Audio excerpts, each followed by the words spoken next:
अस्सलाम वालेकुम स्टूडेंट्स। अल्लाह ताला के बरकत नाम से शुरू जो बहुत मेहरबान हायत रहम करने वाला है। आज हम लोग फर्स्ट ईयर मैथमेटिक्स की एक्सरसाइज 6.2 करेंगे। एक्सरसाइज स्टार्ट करने से पहले कुछ बेसिक कॉन्सेप्ट्स पढ़ लेते हैं जो कि हमने एक्सरसाइज के अंदर यूज़ करने हैं। ठीक है, तो चलिए सबसे पहले आपके पास अरिथमेटिक प्रोग्रेशन या उसको बोलते हैं अरिथमेटिक सीक्वेंस आपके पास क्या होती है। पीछे हमने सीक्वेंस निकालनी सीखी है, अब अरिथमेटिक सीक्वेंस आपके पास क्या होती है। आपको कैसे पता चलेगा कोई भी सीक्वेंस दी है तो ये अरिथमेटिक कैसे है। कहता a sequence is called an arithmetic sequence. किसी भी सीक्वेंस को आप तब अरिथमेटिक सीक्वेंस बोलोगे या अरिथमेटिक प्रोग्रेशन बोलोगे if a n minus one is the same number for all n belongs to natural numbers and n की वैल्यू जो है वो ग्रेटर देन वन लेनी है। अब इस बात का मतलब क्या है। ठीक है, अब देखिए आपके पास कोई एग्जांपल है, फॉर एग्जांपल ये है आपके पास। ठीक है, तो ए एन का मतलब एन की जगह फॉर एग्जांपल आप 3 रख रहे हो। ठीक है, तो A3 और यहाँ 3 रखोगे, 3 - 1 करेंगे तो 2, मतलब कि A3 - A2 है। तो ये आपके पास कैसे है, फॉर एग्जांपल ये आपको एग्जांपल दी, पहले वाले को हम बोलते हैं A1, फिर A2, A3, A4, A5, ऐसे हम लोग इनको नाम देते हैं सीक्वेंस को। आपने हर दूसरी सीक्वेंस में से पहली को माइनस करना है और अगर आपके पास नंबर जो है वो आंसर सेम आता है तो इसका मतलब ये अरिथमेटिक सीक्वेंस है। देखिएगा 3 - 1 करेंगे तो आपको क्या आंसर देगा, 2 देगा। फिर 5 - 3 करेंगे तो फिर भी 2 हमें आंसर देगा। 7 - 5 करेंगे फिर भी आपको 2 आंसर देगा। तो ये आपके पास अरिथमेटिक प्रोग्रेशन या अरिथमेटिक सीक्वेंस कहलाएगी। ठीक है, हर दूसरी टर्म में से उससे पिछली टर्म जब आप माइनस करें तो आपके पास सेम नंबर आए तो इसका मतलब ये आपके पास अरिथमेटिक प्रोग्रेशन या अरिथमेटिक सीक्वेंस है। ठीक है, इसको बोलते हैं डिफरेंस। कहते हैं the difference an - 1 where n greater than 1 कहता है I the difference of 2 consecutive terms. जो इसको बोल रहा है कि ये डिफरेंस आया ना, तो कहते हैं 2 कंसेक्टिव टर्म्स जो एक दूसरे के करीब जो टर्म्स हैं of an arithmetic progression is called the common difference. इसको ये जो हम लोगों ने चीज़ लिखी थी ना यहाँ, इसको आप लोग बोलते हैं कॉमन डिफरेंस और इसको यूजुअली जो है आमतौर पर डी के साथ ही डिनोट किया जाता है। ठीक है, तो इसके बाद आपकी जो मेन चीज़ें क्वेश्चंस में यूज़ हो रही है, फर्स्ट वाली आपके पास क्या है, कहता है first, second, third and nth term of an arithmetic progression are denoted by. मैंने बताया ना कि पहली को आप A1, A2, A3 और सबसे एंड वाली जो होगी इसको आप AN कहोगे। ये A1 है, ये A2, ये A3 और एंड में अगर कोई उसने हमें दी हुई है लास्ट पे तो वो हमारे पास nth टर्म कहलाएगी। ठीक है, पहला पॉइंट आपका ये था। सेकेंड वाला कहते हैं, अच्छा सेकंड वाला आपको यूज़ नहीं हुआ। थर्ड वाला कहते हैं 3 numbers ABC are in arithmetic progression. कहते हैं 3 नंबर्स को आप तब बोलोगे अरिथमेटिक प्रोग्रेशन में है इफ़ एंड ओनली इफ़, अगर तो आपके पास ये कंडीशन सेटिस्फाई होती है 2B = A+C की। ये एक क्वेश्चन में आपने प्रूव करना है जिसमें 2B = AC लेके आना है, ये सबसे लास्ट पे है। ठीक है, उसके बाद आपके पास है कहते हैं एनी टर्म, कोई भी रकम, लेकिन कौन कौन सी, कहता है किस किस को छोड़ के, पहली और आखिरी टर्म को छोड़ के कहते हैं in an arithmetic progression is equal to half of the sum of the 2 terms equidistance from it. इस लाइन का क्या मतलब है, आपने पहली को भी छोड़ देना है और एंड वाली को भी छोड़ देना है, फिर दरमियान में 2 रह गई हैं, कोई भी इसमें से ले लो। फॉर एग्जाम्पल मैं 3 अगर ले रही हूँ ना, तो 3 आपके पास मतलब कैसे आएगा, 3 को आप कैसे लिख सकते हो, पहली और 3 के पास देखिए ना पीछे और आगे कौन सा नंबर है, 1 और 5 है, तो 1 + 5 उसने कहा इज हाफ, हाफ का मतलब इसको डिवाइड करना 2, तो यही उसने कहा है कि is equal to the half of, half का मतलब है divided by 2 of the sum, मतलब सम का मतलब जमा करके, ऑफ 2 टर्म्स, 2 टर्म्स को इक्वी डिस्टेंस फ्रॉम इट, जो इससे बराबर फासले पे हों। तो देखें 3 इससे बराबर मतलब 2 स्टेप आप पीछे जाओ तो ये 1 आ जाएगा और 3 के 2 स्टेप आगे जाओ तो आप लोग आगे जाएंगे तो आपके पास 5 आ जाएगा। तो इस लाइन की आपको समझ आ गई होगी, ये कॉन्सेप्ट भी यूज़ करना है हमने। ठीक है, उसके बाद यहाँ तक ये 3 पॉइंट्स जो थे आपके क्वेश्चंस में यूज़ हो रहे हैं। नेक्स्ट हम लोग करेंगे कि selection of terms in arithmetic progression. Last पे उसने 20 या 21 वाला क्वेश्चन दिया, उसमें सिलेक्शन भी आपको करनी पड़ती है। ठीक है, सिलेक्शन अगर आपने 3 टर्म्स, अब हमें जैसे हमें इसने एक ट्राइंगल का जो है क्वेश्चन दिया हुआ है, उसने हमें टर्म्स ही नहीं दी हुई तो फिर हमने खुद लेट करनी है। ठीक है, अभी जो हमने पीछे एग्जाम्पल की थी उसमें क्या था, 1 3 5 7 था। ठीक है, 1 3 5 7 कुछ इस तरह से था। तो देखें हमने कहा 3 - 1 करेंगे तो आपके पास डिफरेंस जो है इन टर्म्स में इसमें 2 का डिफरेंस आ रहा है, ठीक है। अब अगर मेरे पास ये टर्म है, फॉर एग्जांपल में 3 टर्म्स है, ठीक है, ये 3 टर्म्स हमने ले ली। तो पहली अगर आपके पास पहली को आपने ए का नाम दे दिया तो उससे पिछली आपके पास कैसे बनेगी?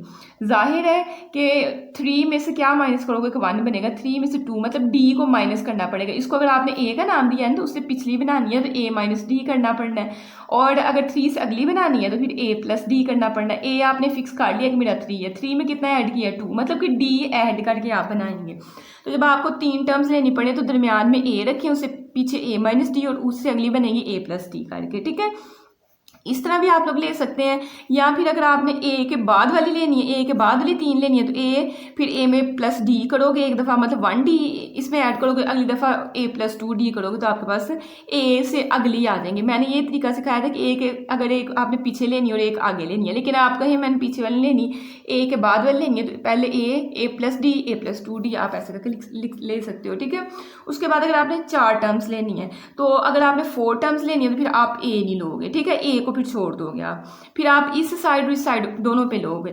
मतलब देखिए ए माइनस डी, ए प्लस डी, आपने दोनों एक जैसी टर्म्स ली हैं, एक में माइनस डी एक में प्लस डी आपने कर दिया है। उसके बाद हो सकता है आप ए माइनस 2 डी लो, जरूरी नहीं है आपने 3 ही लेना है, ठीक है। ये देखें जैसे इसने आगे एग्जाम्पल दी है, ए माइनस 2 डी इस साइड पे भी ले लो, ए प्लस 2 डी इस साइड पे भी ले लो। इसने ए माइनस 3 डी लिया है तो इस साइड पे फिर ए प्लस 3 डी, ठीक है, फर्क नहीं पड़ेगा चाहे 2 वाली लें चाहे 3 वाली लें। तो क्वेश्चन करेंगे तो मजीद आपको क्लियर जो है वो हो जाएगा, ठीक है। उसके बाद चलें एक्सरसाइज स्टार्ट करते हैं। बिस्मिल्लाहिर्रहमानिर्रहीम। क्वेश्चन नंबर फर्स्ट आपका कहता है find the common difference and right the next. Next का मतलब होता है जितनी मैंने दी है उससे अगली, ठीक है। नेक्स्ट 2 टर्म्स, अगली 2 टर्म्स आपने बतानी है ऑफ ईच अरिथमेटिक सीक्वेंस। पहले हमने डिफरेंस बताना है, कॉमन डिफरेंस मतलब डी बताना है क्या है, फिर उसके बाद अगली 2 टर्म्स निकाल के देनी है। तो मेरे पास क्वेश्चन नंबर फर्स्ट में कुछ इस तरह की सीक्वेंस दी हुई है। कॉमन डिफरेंस को हमने कहा यूजुअली हम लोग डी के साथ डिनोट करते हैं, अभी हमने थ्योरी में पढ़ा है। तो 16 माइनस 9 करेंगे, 16 माइनस 9 करेंगे तो हमें 7 देगा। तो कॉमन डिफरेंस आपके पास क्या आ गया? डी इज इक्वल टू 7 आ गया। इसको मार्कर से हाईलाइट कर देना है। अब उसने कहा था नेक्स्ट 2 टर्म्स बतानी है। A1 हमें इसमें गिवन की हुई है 9, A2 हमें 16, A3 हमें दी हुई है 23, ठीक है। तो ये तीनों टर्म्स हमने क्वेश्चन से ही देख के लिख ली। अब क्या है, उसने कहा 23 के बाद जितनी उसने दी है उसके बाद आपने 2 टर्म्स और बतानी है। तो मतलब A4 और A5 बताना होगा। तो A4 के लिए आपने पहले क्या करना है, आपने मार्कर लेनी है ब्लैक वाली, ठीक है, और आपने यहाँ फार्मूला लिख लेना है। देखिए फार्मूला आपके पास होता है AN is equal to arithmetic sequence के लिए A1 plus N minus 1 into d हमारे पास फार्मूला होता है, ठीक है। ये आपने वैसे यहाँ मेंशन कर देना, उसको पता हो कि इसने कहाँ से निकालना है। अब देखिए 3 तक तो हमारे पास अब 4, तो देखें आपने जब A4 करना है तो आपके पास क्या आएगा, A1 प्लस 4 माइनस 1 करेंगे तो आपके पास क्या आ जाएगा, 3 और साथ डी। अब आपने रट्टा कैसे लगाना है, रट्टा मतलब रट्टा भी लगाना है, आपने जहन में रखना है जब आपने 4 वाला करना है ना, A1 और डी तो आपका हमेशा आएगा, ठीक है। बस यहाँ चेंजिंग होनी है, अगर यहाँ 4 है तो यहाँ एक कम 3 आपके पास बन जाएगा। यहाँ अगर 5 है तो यहाँ आपके पास 5 में से एक निकाल दो तो 4D आपके पास आ जाएगा, ठीक है। तो A4 जो है A1 प्लस 3D, A1 का आंसर हमारे पास 9 है और D का हमारे पास 7 है। तो A1 की जगह 9 और D की जगह मैंने 7 पुट कर दिया। 7 3 21, 21 प्लस 9 करेंगे तो 30 आपके पास पहला आंसर आ गया, ठीक है। अब हमने A5 भी निकालना है। तो A5 का फार्मूला होता है A1 प्लस 4D। A1 का आंसर ऊपर 9 है और D का आंसर आपके पास कितना है, 7 है। दोनों आंसर्स पुट किए, 4 7 28, 28 प्लस 9 करेंगे तो आपको कितना देगा, 37। A5 का आंसर 37 आ गया। तो उसने कहा था नेक्स्ट 2 टर्म्स, एक 30 और एक 37। सो 30 37 आर रिक्वायर्ड नेक्स्ट 2 टर्म्स हमारी हो जाएंगी, ठीक है। नेक्स्ट हमारे पास है पार्ट नंबर 2, सोल्यूशन लिखा। सोल्यूशन के बाद सबसे पहले हमने क्वेश्चन लिखा। अब हमें पेपर में तो पूरे चैप्टर में से क्वेश्चन आएंगे, तो पहले हमने चेक करना है ये अरिथमेटिक है कि नहीं है। तो डी निकालना पड़ेगा। डी आप कैसे निकालते हो, हर दूसरी टर्म में से पहली को माइनस करते हो। तो 5 प्लस स्क्वायर रूट 2 में से माइनस करना पड़ेगा, -5 प्लस माइनस का काट जाएगा तो डी का आंसर आपके पास स्क्वायर रूट 2 आ जाएगा। तो कॉमन डिफरेंस आपने निकाल दिया। अब आपने A1 आपके पास 5 है, ये आपने मेंशन किया, A2 A3 तीनों को मेंशन कर दिया। अब A4 और A5 उसने कहा था आपने फाइंड करना है। A4 का आपके पास फार्मूला क्या होता है, A1 प्लस 4 है तो मतलब 3D आएगा। A1 की कीमत आपके पास यहाँ 5 और D की कीमत स्क्वायर रूट 2 है। तो ये हमने दोनों A1 और D की जगह उनकी टर्म्स जो है वो पुट कर दी। तो ये आपका आंसर है, क्योंकि नेक्स्ट इसको हम लोग सॉल्व नहीं कर सकते। अब A5 करना है तो A1 प्लस 4D होगा। A1 की जगह 5 और D आपके पास स्क्वायर रूट 2 के बराबर था, ये पुट किया। इसको भी मजीद हल नहीं कर सकते, तो हमने कहना है 5 plus 3 square root 2 comma 5 + 4 square root 2 are required next two terms. आपने ऐसा मेंशन कर देना। इजी था आपका क्वेश्चन नंबर फर्स्ट। नेक्स्ट हम लोग करेंगे question number second. Question number second में क्या कहता है, right the first. Question number first में उसने कहा था नेक्स्ट टू टर्म्स बतानी है, और इसमें कह रहा है कि फर्स्ट 3 टर्म्स, पहली 3 टर्म्स मतलब A1 A2 और A3 बस आपने फाइंड करके देना है ऑफ ईच अरिथमेटिक सीक्वेंस। कहता है मैंने A1 और D आपको दे दिया, आपने पहली 3 निकाल के देनी है, ठीक है। तो A1 तो उसने हमें दिया हुआ। अब हम लोग आते हैं A2 पे। तो A2 का फार्मूला क्या है, A1 आपके पास आएगा 2 से 1 कम करें तो आपके पास 1D, तो 1 साल लगाने की ज़रूरत नहीं है। A1 की कीमत उसने 2 दी हुई है और D की उसने 13 दी हुई है, दोनों को ऐड करें तो आपके पास 15 आ जाएगा, ठीक है। तो दूसरी भी आ गया। अब हमने A3 बस और निकालना है। तो A3 के लिए फार्मूला आपके पास है A1 + 2D। A1 उसने 2 दिया हुआ, D उसने 13 दिया हुआ। 2 13s are 26, 26 + 2 करेंगे तो 28। तो हमारे पास पहली उसने गिवन की हुई थी A1 2 है, दूसरी हमने 15 निकाली और तीसरी हमने 28 निकाली। तो हमने कहा रिक्वायर्ड फर्स्ट 3 टर्म्स, ठीक है। नेक्स्ट हम लोग करेंगे part number second. Part number second में A1 आपको 12 दिया है, D आपको -13 दिया है। तो A2 और A3 फाइंड करना पड़ना है। A2 का फार्मूला A1 + D। A1 की कीमत ऊपर से देके 13 और D की आपके पास -13 है, तो ये पुट की 12 - 13 आपको -1 दे देगा। पहला आंसर आपका आ गया। नेक्स्ट हम लोग करेंगे A3। A1 + 2D होता है। A1 की जगह आपके पास ऊपर से हमें क्या दिया हुआ 12 और D हमें -13 दिया हुआ है। तो A1 और D की जगह उनकी वैल्यूज पुट कर दी, plus minus minus 2 13s are 26, 12 - 26 आपको -14 देगा। तो हमारे पास पहला आंसर है 12, दूसरा है -1 और तीसरा है -14। तो हमने कहा रिक्वायर्ड फर्स्ट 3 टर्म्स। ये हमारी रिक्वायर्ड जो है 3 टर्म्स है। नेक्स्ट आपके पास है क्वेश्चन नंबर थर्ड। कहते हैं फाइंड AN+1 एंड A2N। हमने ये दोनों फाइंड करके देने हैं। nth टर्म उसने हमें दे दी हुई है। AN का मतलब है कि nth टर्म दे दी हुई है, ठीक है। वैसे तो nth टर्म का भी मैंने आपको फार्मूला बताया था। nth टर्म का फार्मूला था A1 + n-1 × D। पूरी एक्सरसाइज में हम लोग ये फार्मूला यूज़ करेंगे। अगर nth कह रहा है तो यहाँ भी n और यहाँ भी n आ जाएगा। अगर kth कह रहा है तो यहाँ भी k और यहाँ भी k, ठीक है। उस हिसाब से चेंजिंग कर लेंगे जब हमें ज़रूरत पड़ेगी। तो गिवन हमें nth टर्म ये दी हुई है, ठीक है। उसने कहा n नहीं आपने फाइंड करनी है, आपने n+1 फाइंड करनी है। तो इस n को चेंज कर देते हैं n+1 के साथ। तो मैंने कहा n = n+1, तो जहाँ n है वहाँ आपने n+1 लिख दिया, यहाँ भी n है, यहाँ भी आपने n+1 लिख दिया, ठीक है। नेक्स्ट हमने 3 को इसके साथ जो है मल्टीप्लाई कर, तो जब 3 को मल्टीप्लाई करेंगे 3n + 3 बन जाएगा। 4 + 3 करेंगे 7 और ये +3n आपका एज इट इज़। तो AN+1 का आंसर हमने निकाल लिया है। अब दूसरा आंसर उसने कहा था A2N का निकालना है, तो उसी इक्वेशन में n को 2n के साथ चेंज कर दें, ठीक है। तो इसी में आपने कहना है पुट n = 2n। इसको इक्वेशन नंबर 1 बना लीजिएगा, ठीक है। इक्वेशन 1 यहाँ भी इन इक्वेशन 1 थोड़ा आसानी हो जाएगी कि क्या बात हो रही है, ठीक है। तो मैंने यहाँ लिखा for n = 2n in equation 1। Equation 1, तो इक्वेशन 1 में यहाँ भी n था, यहाँ भी n, मैंने दोनों की जगह 2n पुट कर दिया है। 3 को 2n से मल्टीप्लाई करेंगे 6n आ जाएगा। तो A2N का आंसर आपके पास क्या आ गया है 4 + 6n, ठीक है।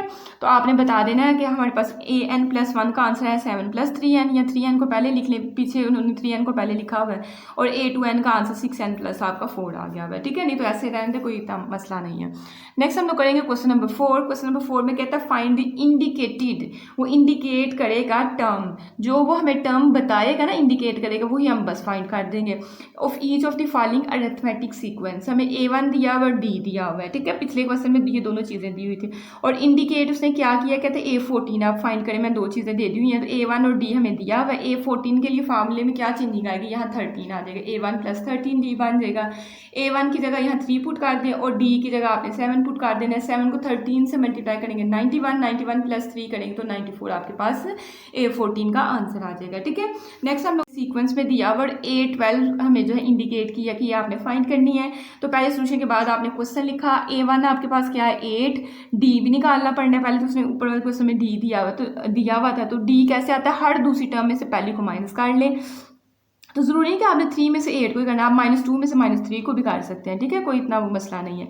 तो आपने D निकालना है, तो D हमारे पास कैसे आएगा 3 - 8 करके। तो 3 - 8 किया तो आपके पास -5 आएगा। इसी तरह अगर आप इसमें से तीसरी में से को दूसरी को भी कर सकते हो, ठीक है। चौथी में से तीसरी को, मतलब अगली में से पिछली को माइनस करके डी आपका सेम ही बनेगा। तो यहाँ से देखें -5 यहाँ से बंद है, तो आप ऐसे भी कर सकते हैं। A1 भी आ गया, डी भी आ गया, A12 फाइंड करना है। तो A12 के लिए आपके फार्मूले में क्या चेंजिंग आएगी, फार्मूला आपका बनेगा A1 + 11D। A1 आपके पास किसके बराबर है, 8 के, और डी भी हमने -5 निकाला है, दोनों की वैल्यूज पुट की। 11 को 5 से मल्टीप्लाई करेंगे -55 आएगा, 8 - 55 करेंगे -47 आपका आंसर आ जाएगा, ठीक है। नेक्स्ट हम लोग करेंगे हमारा क्वेश्चन नंबर 5। बहुत ईजी क्वेश्चन है, कहता है 18th, जैसे ये 12th टर्म है, कहता है 18th and 30th term of an arithmetic sequence are, मतलब A18 का आंसर 365 है, A18 का आंसर क्या है, 367 है, 5 नहीं है, 367 है। तो A18 का फार्मूला क्या होता है, A1 + 17D, 18 है तो उसका मतलब 17D। ये आपके पास ऐसे होता है ना, AN = A1 + N - 1 × D। तो A आप ये समझे N है, तो उसका फार्मूला मैंने इधर खोल दिया, ये 367 ऐसे ही। उसके बाद 13th टर्म जो है उसका आंसर 499 है, तो A13 आपके पास 499 है। A13 का फार्मूला खोल दे, तो A1 30 है, तो इसमें से एक माइनस करेंगे तो 29D आपके पास, ये 499 आ गया, ठीक है। तो पहले तो उसने ये लिखा कि 18वीं और जो तीसरी टर्म है उनके आंसर्स ये वाले हैं रिस्पेक्टिवली। कहता है हाउ मैनी टर्म्स, कितनी रकमें बनेगी ऑफ दिस सीक्वेंस, इस सीक्वेंस की, जो कि कहते हैं आर लेस देन 1000, कहते हैं 1000 से कम जो है आपके पास कितनी टर्म्स बनेंगी। तो आपने n असल में बताना है, ठीक है। तो n हम लोग कैसे बताएंगे, सबसे पहले देखें आपकी इक्वेशन नंबर 1 और 2 बनी है, ठीक है। इक्वेशन 1 और 2 बनी है, तो अगर इन दोनों को आप सब्ट्रैक्ट करते हो, सब्ट्रैक्ट इक्वेशन 2 फ्रॉम इक्वेशन 1, तो हम लोग सब्ट्रैक्ट करेंगे। तो आपने पहले इक्वेशन नंबर 1 ऊपर लिखी, इक्वेशन नंबर 2 नीचे लिखी, इनको सब्ट्रैक्ट करना है, तो उसका मतलब इनके साइन चेंज हो जाएंगे। जब साइन चेंज होंगे ये कट जाएगा, 17 - 29 करेंगे -12D देगा, 367 - 499 करेंगे -132 देगा, -12 इस साइड पे क्या हो रहा है, मल्टीप्लाई, दूसरी साइड पे आकर डिवाइड हो जाएगा, माइनस के साथ माइनस खत्म कर लीजिएगा। 12 का टेबल पढ़ें, 12 × 1 = 12, तो फिर यहाँ फिर 12 बन जाएगा, और 12 × 1 = 12, तो डी की कीमत आपके पास 11 आ गई है। अभी डी नहीं, यहाँ आपने हमेशा डी और A1 निकालना होता है, ठीक है। अब हमने A1 भी निकालना है, तो आप चाहे इक्वेशन नंबर 1 चाहे इक्वेशन नंबर 2 में पुट कर लें। मैंने तो पूरी एक्सरसाइज में एक ही काम रखा है, इक्वेशन नंबर 1 में पुट किया है, ठीक है। तो डी की कीमत मैंने कहा पुट इन इक्वेशन 1, तो यहाँ डी की जगह हमने क्या पुट कर देना है, 11 पुट कर। तो ये चीज़ डी की जगह मैंने 11 पुट कर दी। इक्वेशन नंबर 1 में 17 को 11 से मल्टीप्लाई करेंगे 187 आएगा। नेक्स्ट स्टेप में 187 को दूसरी साइड पे ले जाइएगा, इन दोनों को माइनस करेंगे तो 180 आपके पास आंसर आ जाएगा। अब आते हैं हम लोग क्वेश्चन की तरफ। क्वेश्चन में उसने कहा था कि कितनी टर्म्स बनेंगी, 1000 से नीचे आपके पास कितनी टर्म्स बनेगी। तो वो हमने कहा कि नाउ इफ सीक्वेंस में 1000 से नीचे कितनी टर्म्स हमारे पास बनेंगी। तो हमने कहा now if sequence is less than 1000, तो फिर आपने nth टर्म जो है 1000 से, मतलब देखिए ना आपके पास टर्म चल रही है 1 2 3 4 5 ऐसे करके चल रही है, तो 1000 से पीछे तक हमने रखना है, मतलब nth टर्म को उसने कहा आपने लेस रखना है। तो nth टर्म जो है वो आपकी लेस देन होनी चाहिए 1000। तो an का फार्मूला आपके पास क्या होता है, A1 + N - 1 × D। तो इसकी जगह इसका फार्मूला लिखा, ये लेस देन किससे है, 1000 से, ठीक है। अब A1 का आपने ऊपर आंसर निकाला है 180, और D का आंसर आपने 11 निकाला है, तो ये दोनों आंसर्स पुट किए, ये भी लेस देन 1000, ठीक है। नेक्स्ट 180 साइड पे प्लस हो रहा है, दूसरी साइड पे ले जाए माइनस होगा, इन दोनों को माइनस करें तो आपके पास कितना आएगा, 820 आएगा। 11 इस साइड पे मल्टीप्लाई हो रहा है, स्टेप्स कम करने के लिए यहाँ डायरेक्ट इसको डिवाइड कर दें, डिवाइड करेंगे तो 74.55 आपका आंसर आ रहा है। इस साइड पे आपका n - 1 है, -1 उठा के दूसरी साइड पे लेके दें, क्योंकि हमने n का आंसर लेके आना है, तो -1 है, दूसरी साइड पे जाके प्लस का 1 हो जाएगा, तो 75.55 आपको देगा। और ये तकरीबन आपके पास, इसको अगर पॉइंट में नहीं लेते तो 75 आपके पास टर्म्स बनेंगी, ठीक है। तो 75 आपके पास n की वैल्यूज बनेंगे। मैंने इक्वल का साइन और ऊपर अप्रॉक्सीमेटली भी लगा दी क्योंकि पॉइंट में आया था। तो हमने कहा कि if arithmetic progression is less than 1000, अगर हम 1000 से नीचे हमने तक अरिथमेटिक प्रोग्रेशन, आप जहाँ तक मर्जी लेके जा सकते हो। डॉट डॉट लगाने का मतलब यही होता है, जैसे नीचे वाले क्वेश्चन में डॉट डॉट लगे हुए हैं तो पता नहीं कहाँ तक जाएगा, हमने 1000 से पीछे रखना है। तो हमने कहा अगर अरिथमेटिक प्रोग्रेशन हम 1000 से कम लेते हैं तो हमारे पास 75 टर्म्स जो हैं वो बनेंगी, ठीक है। तो देन 75 टर्म्स आर मेड। उसके बाद आपके पास है क्वेश्चन नंबर जो है 6। क्वेश्चन नंबर 6 कहता है इज क्या 301 a term of arithmetic progression. बच्चों अरिथमेटिक टर्म की अगर आपको क्वेश्चन चेंज भी तो कर सकता है ना कि टर्म है या नहीं है। अगर तो आपके पास क्वेश्चन में पॉइंट में आंसर नहीं दिया 5, 11, 17 ऐसे करके पॉइंट तो नहीं ना आ रहा है, तो अगर आप हल करते हैं और आपके पास जो आंसर आता है वो पॉइंट में नहीं आता तो इसका मतलब है कि ये इसकी टर्म है। लेकिन अगर आप हल करते हो इसको, उसने कहा ना कि 301 जो है इस अरिथमेटिक प्रोग्रेशन की टर्म है कि नहीं है। अब 5, 11, 17 के बाद कुछ नंबर फिर जब हम हल करेंगे तो आगे नंबर आएंगे ना, लेकिन 301 अगर इसका नंबर है कि नहीं है, वो अगर आप इसको हल करते हो तो आंसर आपका पॉइंट में नहीं आता तो फिर ये टर्म होगी। लेकिन अगर पॉइंट में आ जाता है तो फिर 301 इसकी टर्म नहीं है। तो इस सीक्वेंस को हल करना पड़ना है। तो ये हमने सीक्वेंस ली, A1 पहली टर्म आपकी A1 होती है, D आपने 11 - 5 करेंगे तो आपके पास D आ जाएगा। अब आपने AN का फार्मूला आपने हमेशा यही लगाना है, ठीक है। तो AN आपके पास, अब ये 301 इसको आपने nth टर्म्स मानना है, ठीक है। अब हमें तो नहीं पता ये कहाँ तक जा रही है, लाखों तक जा रही है कि कहाँ तक जा रही है। तो 301 को आप समझे कि लास्ट वाली टर्म है, तो क्योंकि इसके लिए हमने हल करना है ना, तो 301 आपके पास nth टर्म यहाँ आपने मेंशन कर देना है कि AN हमारे पास है, हमने 301 तक चेक करना है, तो ये हमारी nth टर्म बन गई। तो A1 आपके पास 5 है और D आपके पास 6 है, ये बस आपने A1 और D की जगह वैल्यू आपने चेक कर दी, ठीक है। अब आपने क्या किया कि 5 इस साइड पे प्लस का, दूसरी साइड पे लेके आएंगे माइनस का हो जाएगा, बाकी आपकी टर्म वैसे ही। इन दोनों को माइनस करेंगे 296 आएगा, 6 इस साइड पे मल्टीप्लाई और इसको डिवाइड कर दें। डिवाइड करेंगे तो आपके पास जो है 296 6 पे डिवाइड होगा तो हमें आंसर में क्या देगा, 49.33 देगा। माइनस का 1 है, दूसरी साइड पे जाकर प्लस का 1 हो जाएगा। इन दोनों को प्लस करें तो आपका पॉइंट में आंसर आ रहा है। और जो सीक्वेंस दी हुई थी उसमें वो पॉइंट नहीं है, तो इसका मतलब ही इसकी टर्म 301 जो है इसकी टर्म नहीं है, ठीक है। हमने nth टर्म 301 को माना और जो सीक्वेंस दी थी उसको हल करके देखा कि क्या अगर जब 301 को nth टर्म मान रहे हैं तो हमारे पास पॉइंट में तो नहीं आंसर आ रहा, पॉइंट में आ रहा है तो इसका मतलब ये इसकी जो है टर्म नहीं है, ठीक है। तो 301 is not a term of 5, 11, 17। Next हम लोग करेंगे हमारा क्वेश्चन नंबर 7। क्वेश्चन नंबर 7 में हमें कुछ दे रहा है, कहता है 2x आपके पास है, x + 8 है, 3x + 1 are in arithmetic progression. ये पहले से ही अरिथमेटिक प्रोग्रेशन में है, तो फिर आपको ऊपर वाला तरीका फॉलो करने की जरूरत नहीं, उसने बता दिया कि अरिथमेटिक प्रोग्रेशन में है। Then find the value of x, तो आप x की कीमत फाइंड कर दे। तो हमने पहले ये वाली लिखी कि 2x, x + 8, 3x + 1 are in arithmetic progression. अगर अरिथमेटिक प्रोग्रेशन में है तो अरिथमेटिक प्रोग्रेशन में जब भी बोलेगा, ज़्यादा मैंने पूरी एक्सरसाइज में एक ही कॉन्सेप्ट यूज़ किया कि इनका डिफरेंस, इसमें से इसको माइनस करोगे तो जो आंसर आएगा और इसमें से जो इसको माइनस करोगे जो आंसर आएगा वो दोनों आंसर्स बराबर होंगे, ठीक है। अब x के बारे में कोई इन्फॉर्मेशन ही ना दी तो आपने दोनों 2D निकाल के उनको बराबर रख लेना, क्योंकि उसने कहा अरिथमेटिक प्रोग्रेशन में, तो हमें फिर उसी हिसाब से चलना है। तो अब मैंने कहा are in arithmetic progression, so d आपके पास क्या है, हर दूसरी टर्म में से पहली टर्म को माइनस करें। तो x + 8 - 2x करेंगे तो आपके पास 8, ऐसे ही x - 2x आपको -x देगा, तो एक आपके पास डी ये आ गया। फिर आपने यहाँ लिखना है आल्सो, आपके पास तीसरी में से दूसरी को काट लें, 3x + 1 - x - 8। देखिए ये आपके पास आएगा, इन दोनों को माइनस के साथ मल्टीप्लाई करेंगे तो ये दोनों माइनस की हो जाएंगी।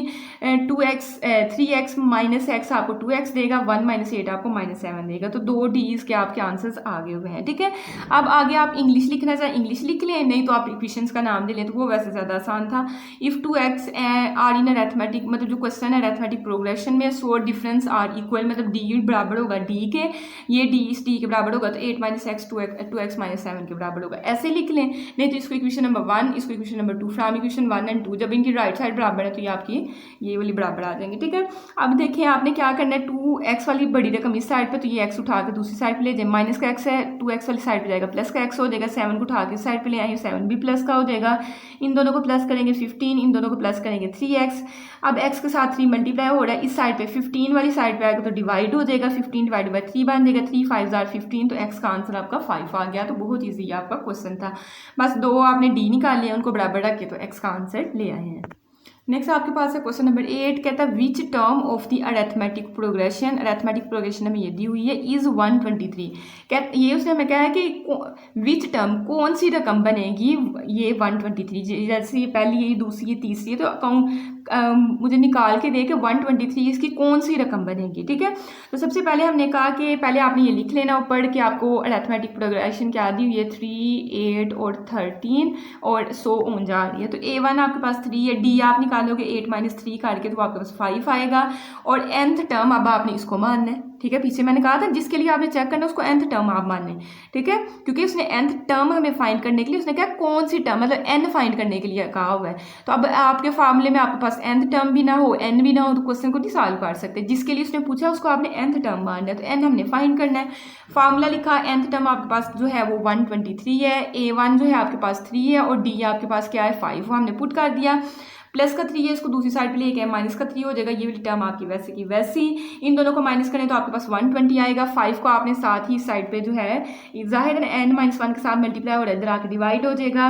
इनको डिवाइड करेंगे तो आपके पास 24 आएगा और n-1 आपका बच गया, -1 है, दूसरी साइड पर जाके आपने प्लस का 1 काट देना, 24 + 1 करेंगे तो 5। तो n का आंसर आया 25। किसके लिए? जब आपने 123 के लिए चेक किया है तो आपके पास जो 123 है इसकी 25वीं टर्म बनेगी। बात की समझ आई कि नहीं आई है? तो ये भी इजी था, ठीक है। नेक्स्ट हम लोग करेंगे क्वेश्चन नंबर 9। कहता है which term of the arithmetic progression is the first negative term. अब देखिए बात वो चेंज कर रही है। अब उसने ये नहीं कहा कि जैसे इसने यहाँ कहा था कि 123वीं कौन सी टर्म बनेगी, अब बात वही है लेकिन उसने इंग्लिश में लिखी हुई है कि कौन सी टर्म जो है इस अरिथमेटिक प्रोग्रेशन की कौन सी टर्म जो है फर्स्ट नेगेटिव टर्म बनेगी।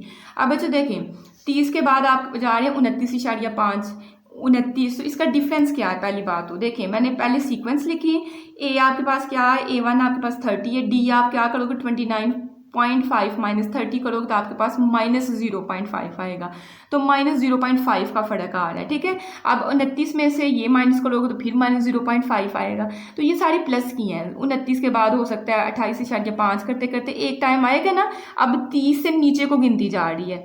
देखिए ना, अगर मैं आपको लाइन पे शो कर दूँ शायद उस पर ज़्यादा समझ आ जाए। यहाँ आपका 0 होता है, ठीक है, 0 की साइड पे प्लस वाली, इस साइड पे माइनस वाली टर्म्स होती हैं। अब देखें आपका यहाँ कहीं 30 है, अब 30 में से -0.5 करते करते एक टाइम आएगा जब आपका आंसर जो है वो 0 आ जाएगा, ठीक है, और 0 तक तो मतलब ये प्लस की वैल्यू देंगे। उसके बाद डी आपका क्या आ रहा है, डिफरेंस क्या आ रहा है -0.5, तो 0 के बाद आप क्या करोगे -0.5, मतलब इसमें से माइनस करोगे ये वाली टर्म, तो फर्स्ट आपकी टर्म 0 में से आप -0.5 करोगे तो आपको -0.5 ही आपकी फर्स्ट वाली टर्म बनेगी, ठीक है।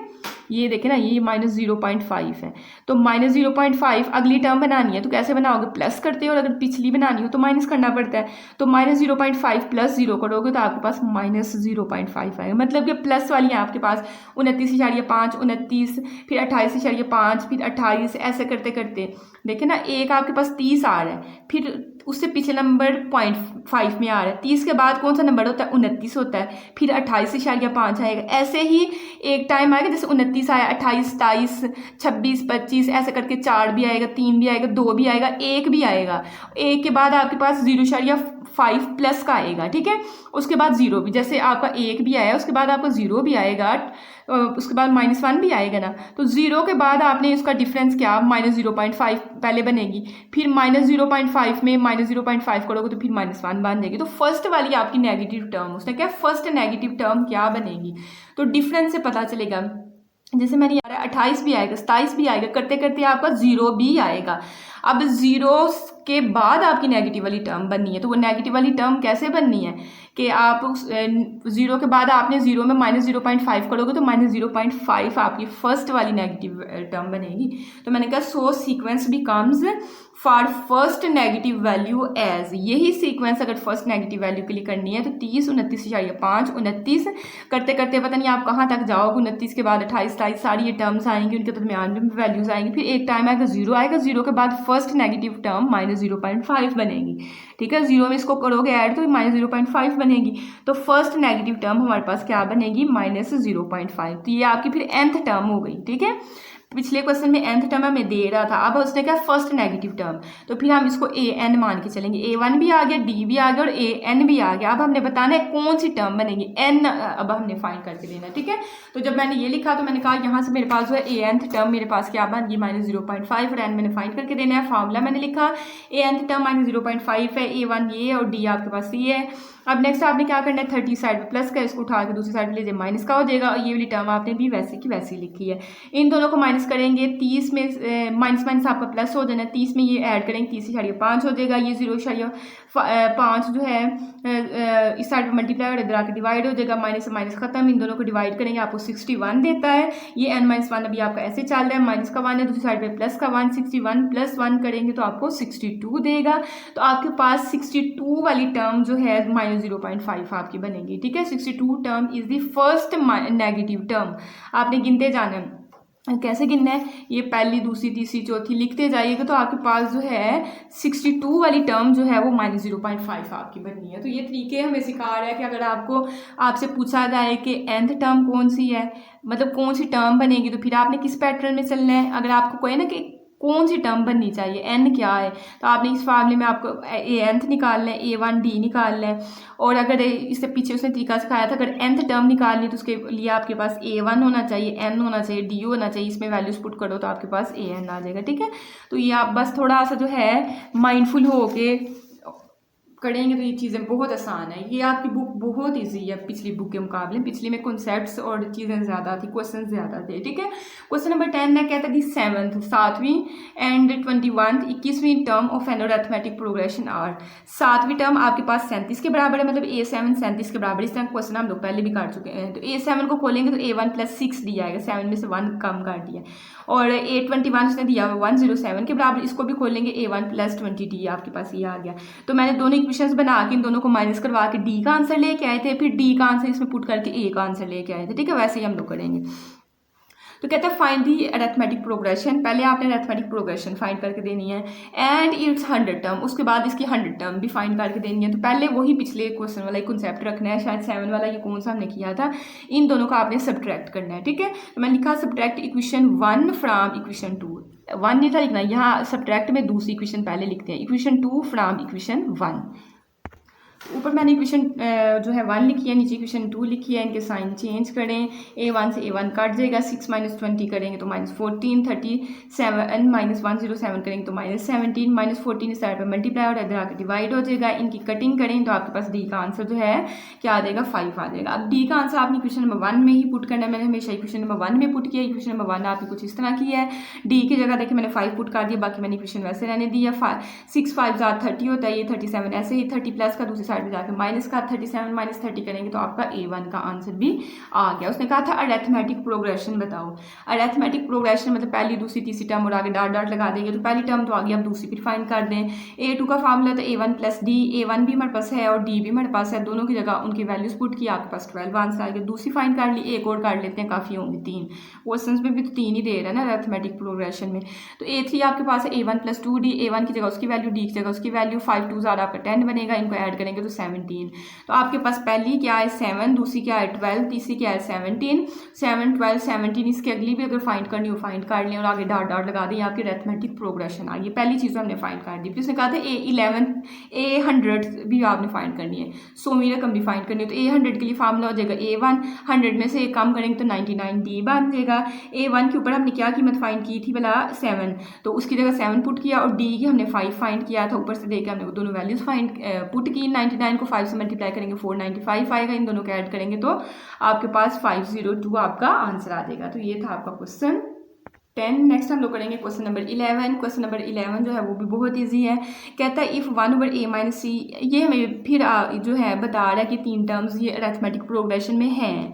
पहले भी उसने एक क्वेश्चन में कहा था ना कि आर इन अरिथमेटिक प्रोग्रेशन, तो हमने दोनों के डी निकाले थे, दोनों के डी को बराबर रख के तो एक्स का आंसर निकाल दिया था। अब देखते हैं अब हमें क्या कहता है। कहता है ये भी अरिथमेटिक प्रोग्रेशन में है, लेकिन आपने शो क्या करना है कि ये आंसर इस आंसर के बराबर हो। तो पहले दोनों डी निकालते हैं, उनको बराबर रखते हैं, तो पिछले में जैसे उसने एक्स का कहा था तो एक्स का आंसर आ गया था, अब ये वाली चीज़ बन जाएगी। तो हमने कहा कि एज ये तीनों टर्म्स जो है अरिथमेटिक प्रोग्रेशन में है, तो पहला डी जो है आपके पास क्या आएगा, दूसरी टर्म में से पहली टर्म को माइनस करके इनका एलसीएम लें। B - C, A - C दोनों डिफरेंट चीज़ें, दोनों ही एलसीएम में आएंगी। B - C से B - C आपका खत्म हो गया, पीछे आपका A - C रहा है। A - C को 1 से मल्टीप्लाई करेंगे तो A - C ही आपका आएगा, ठीक है। उसके बाद आपने दूसरा जो एलसीएम लेना है, A - C से A - C खत्म हो जाएगा, B - C रहेगा।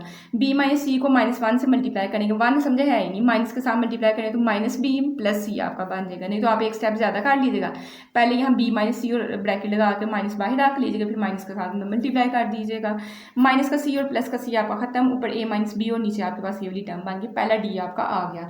अब हमने दूसरा d फाइंड करना है, तो दूसरा d आप क्या करेंगे, तीसरी में से दूसरी को माइनस कर लेंगे, d जिस जैसे मर्जी कर लें, अगली में से पिछली को माइनस करना आता है तो आपके पास d जो है आ जाता है, ठीक है। तो तीसरी टर्म ये है और दूसरी टर्म ये है, इन दोनों का एलसीएम ले, दोनों ही चीज़ें आएंगी, b - a से b - a आपका खत्म हो जाएगा, पीछे b - c रहेगा, इसको 1 से मल्टीप्लाई करेंगे तो b - c ही आएगा। फिर जब इसके लिए करेंगे b - c से b - c खत्म हो जाएगा, b - a है, इसको -1 से मल्टीप्लाई करेंगे तो जो प्लस की है वो माइनस की हो जाएगी, मतलब माइनस का b प्लस का a आपका बन जाएगा। अब आपने फिर इसकी भी कटिंग देख लें, b से b कट जाएगा, तो -c + a लिख लें या a - c अरेंज करके लिख लें, वो ज़्यादा अच्छा लगेगा, a - c और नीचे जो आपकी टर्म बची है वो आपने लिख ली, ठीक है। अब आपके दोनों डी आ चुके हैं, तो आपने कहना है फ्रॉम इक्वेशन 1 एंड इक्वेशन 2, अगर इनकी राइट साइड बराबर है तो इनकी लेफ्ट साइड भी बराबर होंगी, लेफ्ट साइड में ये है और ये है, ठीक है, इन दोनों को आपने बराबर रखा। अब मैं अपने आंसर की तरफ जाती हूँ, ऊपर आपका a - b हमें चाहिए और नीचे a - c बस रहना चाहिए एक साइड पे, तो a - b और a - c बना हुआ है, तो ये b - c मेरे पास जो है एक्स्ट्रा है, इस साइड पे डिवाइड हो रहा है, इस साइड पे मैं जाकर मल्टीप्लाई करवा दूंगी, ठीक है। तो देखिए इस साइड पे मैंने मल्टीप्लाई करवा दिया, b - c से b - c खत्म, a - c over b - a आपका बन गया है, जो कि उसने क्वेश्चन में हमें दिया हुआ था, तो आपने लास्ट पे लिख देना हेंस प्रूव्ड। नेक्स्ट हमारे पास है क्वेश्चन नंबर 12। क्वेश्चन नंबर 12 में हमें क्या दिया हुआ, कहता है हाउ मैनी नंबर्स, कितने numbers of 3 digits are divisible by 7, कहते हैं कितने नंबर हैं, अच्छा हाउ मैनी नंबर्स आपने n बताना है, ठीक है, ऑफ 3 डिजिट्स। अब 3 डिजिट्स हमें बता भी नहीं रहा कौन से हैं, तो अगर देखें काउंटिंग में अगर हम देखें 1 से लेके 99 तक अगर हम लोग गिनती लिखते होते हैं, तो 1 से लेके 99 तक चले जाएं तो 2 डिजिट तक आपकी काउंटिंग होती है, लेकिन 99 के बाद आपका 100 बन जाता है, 99 के बाद 100 आता है ना, और 100 से फिर आप आगे जाते जाएँ तो आपके पास जो है 100 से आप 100 से लेके कहाँ तक आपके जो है 3 डिजिट बनेंगे, देखें 100 से लेके अगर हम 999 तक जाते हैं तो 3 डिजिट 1 2 3 डिजिट बनेंगे, 999 के बाद आता है 1000, 1000 में कितने डिजिट होते हैं, 1 2 3 4 डिजिट होते हैं, तो मतलब 100 से लेके ये पूछ रहे हैं 99, देखिए ना 100 से लेकर 99 तक ही 3 डिजिट्स आपके पास आते हैं। तो कहता है how many numbers of 3 digits are divisible by 7, कहता है कि 3 डिजिट्स आपने लेने हैं जो कि 7 के साथ डिवाइड हो सकें। अब हम निकालना हमारे लिए मुश्किल होगा, तो 100 आपके पास, आपने 2 या 3 नंबर आपने स्टार्ट में लिख लेना और एक एंड वाला चेक कर लेना है। अब 100 के बाद जो है 100 7 के साथ डिवाइड नहीं होता है, ठीक है, कैसे कैलकुलेटर पे आपने आराम से करना है। देखें 100 को जो है 100 डिवाइडेड बाय 7 आप करेंगे तो ये डिवाइड नहीं होता है। अब आपने इस बटन को दबा के 100 के बाद आपने ज़ाहिर है 101 आप लिखेंगे, 101 पे चेक कर लेंगे, फिर भी नहीं होता है। फिर आपने 1 को ख़त्म करके इसकी जगह 2 लिख लिया, ये भी नहीं होता है। फिर आपने 3 के लिए चेक करना है, मतलब ऐसे आपने करके चेक कर लें, इस पर भी नहीं आंसर आता। फिर आपने 4 पे चेक कर लेना है, 104 पे, इस पे भी नहीं हमें आंसर दे रहा। फिर 105 पे आपने चेक कर लेना है तो हमें आंसर दे रहा है, तो पहला डिजिट आपका 105 बना, फिर 112 पे इसने आंसर देना है, फिर 119 पे देना है, ठीक है। और करते करते अब 999 पे को पहले ना आपने 7 पे डिवाइड कर लेना, आंसर नहीं आएगा। फिर 999 की बजाय ना 9 को चेंज करके आप 8 लिख लीजिएगा, 8 पे चेक कर लीजिएगा 7 पे। और आपको वैसे पता है 7 के टेबल में क्या क्या आता है, 7 1 7 7 2 14, ठीक है, 7 लास्ट पे 7 हो या 4 हो या 1 हो या 8 हो, 7 के टेबल के लास्ट पे जो डिजिट्स हैं अगर वो आप उसके साथ चेक करेंगे तो ज़्यादा बेहतर होगा, ठीक है। 28, उसके बाद 32 आता है, फिर इस तरह आपने चेक कर लें, ठीक है। 9 देख लीजिएगा 7 के टेबल में लास्ट पे 9 नहीं आता है, तो फिर आपने 999 पे चेक नहीं करना। 8 इसके टेबल में आता है, 8 पे चेक कर लें, 7 पे कर लें, ठीक है, 7 पे चेक कुछ इस तरह करके आपने चेक कर लेना। 994 पे आपका आंसर आता है, ठीक है, इसको आपने 7 पे डिवाइड करके देख लेना। तो आपने 2 टर्म्स यहाँ से लिखिएगा, ज़्यादा नहीं, 19 तक चेक करेंगे तो ये तो बहुत लंबा हो जाना है। आप 105 112 लिखिएगा और लास्ट वाली टर्म एक देख लीजिएगा, ठीक है। अब आपने n फाइंड करना है, तो आपके पास a1 ये है, d आपने निकालना है दूसरी में से पहली को माइनस करके, और a nth टर्म आपके पास 994 आ गई हुई है, ठीक है। फार्मूला लगाना है, फार्मूले में nth टर्म की जगह 994 आ जाएगा, फर्स्ट टर्म की जगह 105 आ जाएगा और डी की जगह आपने 7 पुट कर देना है। 105 इस साइड पे प्लस का है, दूसरी साइड पे जाके माइनस का हो जाएगा, इन दोनों को माइनस करेंगे 889 आएगा। ये 7 को भी इसी स्टेप में आपने इस साइड पे डिवाइड करवा देना है। कैलकुलेटर पे डिवाइड करोगे 127 आएगा, इस साइड पे n-1 वैसे ही रहेगा, माइनस का 1 है, दूसरी साइड पे जाके प्लस का 1, 127 में 1 ऐड करेंगे तो उसको 128 आ जाएगा। ठीक है, एक और इसको तरीका हल करने का, लेकिन वो थोड़ा कंफ्यूज करने वाला, इसलिए मैंने ये बस आपको बनाना आ जाए, तो बाकी तो कोई इतना इशू नहीं है। ठीक है, तो आपने कहा 128वीं टर्म्स जो है 128 टर्म्स बनेंगी जो कि 7 पे डिवाइड हो जाएंगी।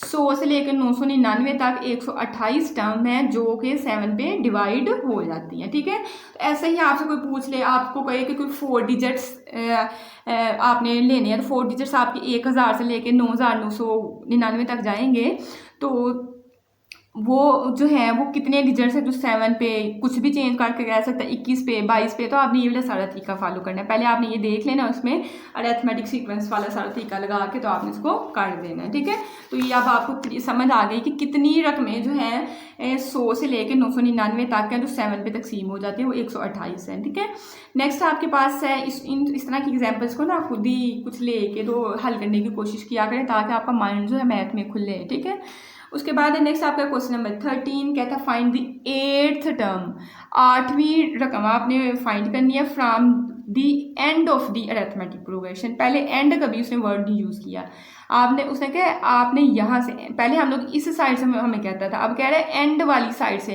185 के पीछे जो है ये अगर पहली रकम है, उसके बाद दूसरी, तीसरी, चौथी, पाँचवीं, 8वीं रकम आपने फाइंड करनी है। तो अब देखें ना, अगर हम उल्टी साइड से चलते हैं तो मेरे पास एक रकम है, तो ये तो फिर हमारे लिए थोड़ा सा मसला बन जाएगा, तो इसको हमने किस तरह से सॉल्व करना है। उसने कहा है कि आपने 8वीं रकम फाइंड करनी है, लेकिन आखिर से एंड से करनी है, और मैंने अरिथमेटिक सीक्वेंस आपको दे दी हुई है। तो मैंने ये लिखा, हमने कहा we have to find 8th term from end से करनी है, so writing in reverse order. इसको उल्टा करके लिख लें, 185 इस साइड पे लिख लें और डॉट डॉट लगा के फिर 14, 11 और 8 आपने उल्टा करके इसको उल्टा करके बस लिख देना है। ठीक है, अब उल्टा करके लिखेंगे तो आपके पास पहली रकम आपके पास A1 185 बन गया। ठीक है, अगर उल्टा ना करके ना भी लिखें तो आपको यहाँ से समझ आ जानी है। और डी का मैंने तरीकाकार आपको साफ बताया हो कि हर दूसरी में से पहली को माइनस करना होता है। तो देखें आपके पास दूसरी क्या है 11, 11 में से इसको माइनस करो तो आपके पास 14 को, तो आपके पास -3 आ जाएगा।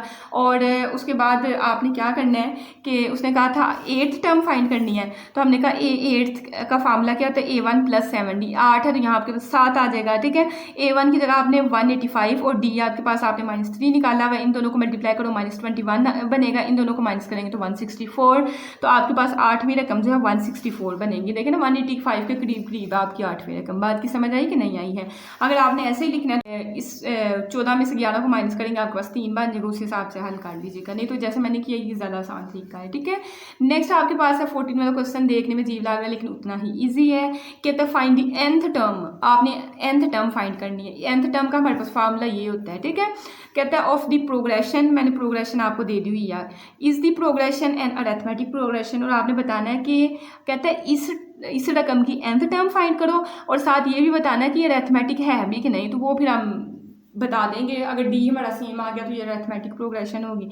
अब आपने पहले जो है ना ये लिखा, इसकी nth टर्म फाइंड करनी है। बच्चों देखें 7 7 7, नीचे आपके पास सेम रह रहा है, पावर भी आपके पास सेम रह रही है, तो फ़र्क कहाँ आ रहा है, ये ऊपर जो है नोमिनेटर में 3 10 17 ये चेंज हो रहा है, तो आपने बस ऊपर वाली फिर रकम लेनी है 3 10 17 डॉट डॉट ये लेना है। इसको हल करेंगे ना आप, उसके बाद फिर इसको कंबाइन कर देंगे, वो मैं आपको सिखा देती हूँ। ठीक है, और n तक जाना है क्योंकि nth टर्म उसने फाइंड करने के लिए कहा है, तो आपके पास nth टर्म फाइंड करने के लिए कहा है, तो nth टर्म का फार्मूला ये होता है, आपको पता है A1 भी चाहिए, n भी चाहिए, d भी चाहिए, तो n आपके पास n नहीं है क्योंकि उसने कहा nth टर्म फाइंड करनी है। तो मैंने कहा A1 मेरे पास 3 है, d क्या आएगा 10 -3 करके 7 आएगा, और n आपके पास n नहीं है, फार्मूला लगाया। अब फार्मूले में देखें A1 की जगह 3 पुट कर दें, n की जगह n नहीं रहना, और d की जगह आपने 7 पुट कर देना। ठीक, तो ये मैंने वैल्यूज पुट कर दी, 7 को इसके साथ मल्टीप्लाई करें, कुछ इस तरह बन जाएगा 3 - 7, देखिए 7n वाली पहले आपने लिख ली, 3 - 7 करेंगे -4, तो आपकी nth टर्म बन रही है ये वाली, लेकिन ये तो हमने नोमिनेटर के लिए चेक किया। तो आपने जब an बनाना है तो ऊपर वाली वैल्यू चेंज हो रही थी, उसका हमने आंसर निकाला है, वो आया 7n - 4। नीचे मैंने कहा था 7 भी आपका सेम फिक्स रह रहा है, ऊपर पावर 10 भी फिक्स रह रही है, तो आपने इसका कुछ बना देनी है। देखें नीचे 7 भी आपका सेम आ रहा है तो ऊपर 10 भी आपकी पावर सेम बन गई। तो ये आसान सा तरीका है, जो हाँ चेंजिंग हो रही है उसकी nth टर्म निकालो, उसको ऊपर लिखो और जो चीज़ें फिक्स थी उसके साथ करके तो आपके पास nth टर्म आ गई है। ठीक है। अच्छा, साथ उसने एक और चीज़ पूछी हुई थी कि nth टर्म बताने के बाद आपने ये भी बताना है कि अरिथमेटिक प्रोग्रेशन में है कि नहीं। तो ये मैंने लिखना भूल गई थी, अब मैंने लिखा है। देखें, तो हमने 3, 7, 17 जो है एक अलग है जिसको हल करके nth टर्म निकाली है, वो तो आपको पता है सेम डिफरेंस में आ रही है। 10 - 3 करेंगे 7, 17 - 10 करेंगे फिर 7 आएगा, डिफरेंस इनका सेम आ रहा है लेकिन ऊपर वाली टर्म का। ठीक है। तो हमने कहना है as 3, 10, 17 is in arithmetic progression but overall आपकी उसने इस तरह की हमें दी हुई थी। तो ये आपके पास अरिथमेटिक उसमें नहीं आना है। क्यों नहीं आना है?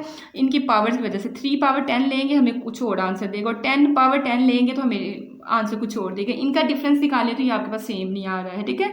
तो आप निकाल के भी बता सकते हैं या ऐसे लिख सकते हैं but overall are not in arithmetic progression. ठीक है। तो नेक्स्ट आपके पास है क्वेश्चन नंबर 15। क्वेश्चन नंबर 15 में क्या कहते हैं, इफ़ द अरिथमेटिक प्रोग्रेशन, ये अरिथमेटिक प्रोग्रेशन एक ये दी हुई है और एक ये दी हुई है। ठीक है। तो यहाँ उसने वैसे प्रोग्रेशंस लिखा होगा 15 वाले क्वेश्चन में। हाँ जी, प्रोग्रेशंस लिखा हुआ है। तो दो हमें प्रोग्रेशंस दी हुई हैं such that their nth term are equal. जब आपने ए एन दोनों के लिए निकालना है ना, इसके लिए और इसके लिए, उनको आपने इक्वल रखना है। ठीक है। कहते हैं then find the value of n। उसने कहा ये दोनों अरिथमेटिक प्रोग्रेशंस n ऐसी हैं कि जिनकी nth टर्म बराबर है, तो फिर आपने n का आंसर निकाल देना है। तो सारा आंसर तो उसने इसमें लिखा हुआ है, मतलब nth टर्म निकालो, उनको बराबर रखो तो आपका n का आंसर आ जाएगा। तो मैंने कहा फर्स्ट अरिथमेटिक प्रोग्रेशन मेरे पास 3, 10, 17 दिया हुआ है। A1 क्या है आपके पास 3 है, डी क्या है 10 - 3 करके 7 आ जाएगा और n था हमने इसकी टर्म निकालनी है। n के बारे में हमें कोई नॉलेज नहीं है क्योंकि उसने कहा ही नहीं कि, ठीक है। तो अच्छा, इसने कहा था are such that their nth term, मतलब n तक इनकी जा रही तो n को आप n ही रख लें। तो a1 की जगह 3, n आपका n और d की जगह 7, इसको मल्टीप्लाई करें। जब मल्टीप्लाई करेंगे तो इस तरह की टर्म बन जाएगी।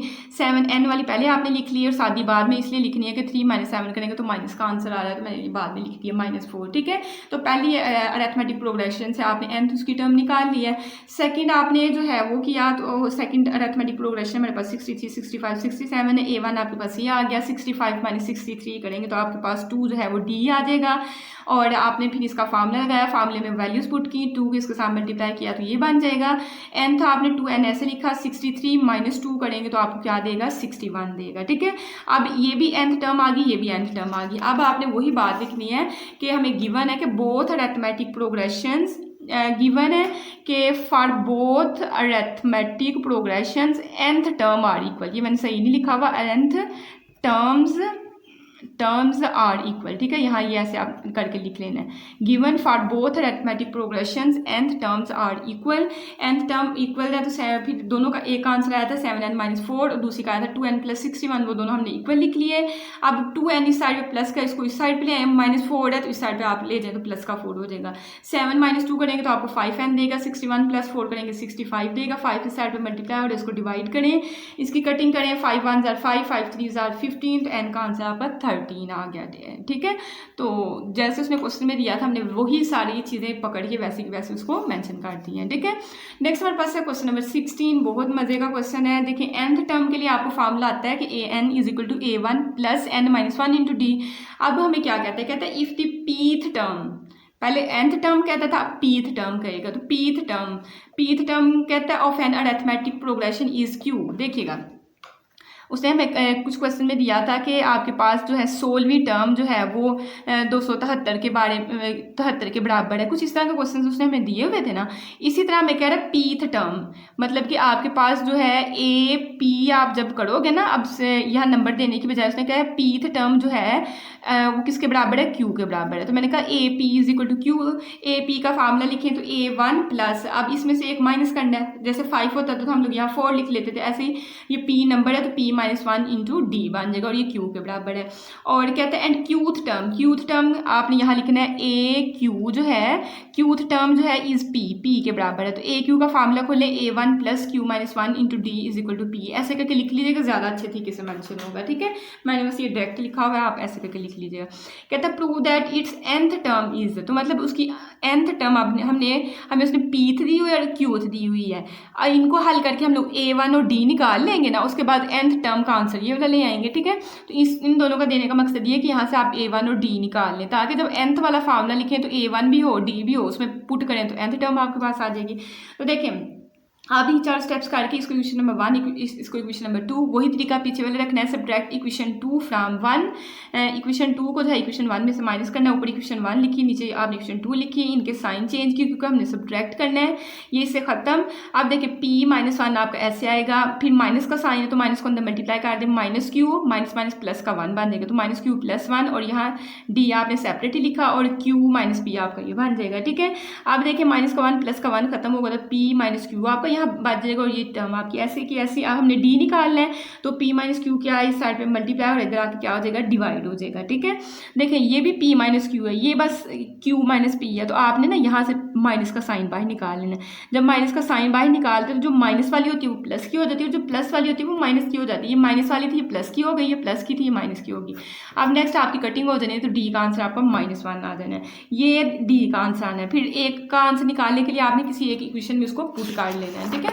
तो देखिए पहले तो मैंने d का आंसर निकाला -1, पुट इन इक्वेशन 1, इसको आपने वैसे हाईलाइट कर देना। इक्वेशन नंबर 1 में d जहाँ है, यहाँ d था वहाँ मैंने -1 पुट कर दिया है। नेक्स्ट आपने क्या करना है कि -1 के साथ p को मल्टीप्लाई करेंगे तो -p हो जाएगा, माइनस माइनस प्लस का 1 आपका हो जाएगा, इज इक्वल टू q।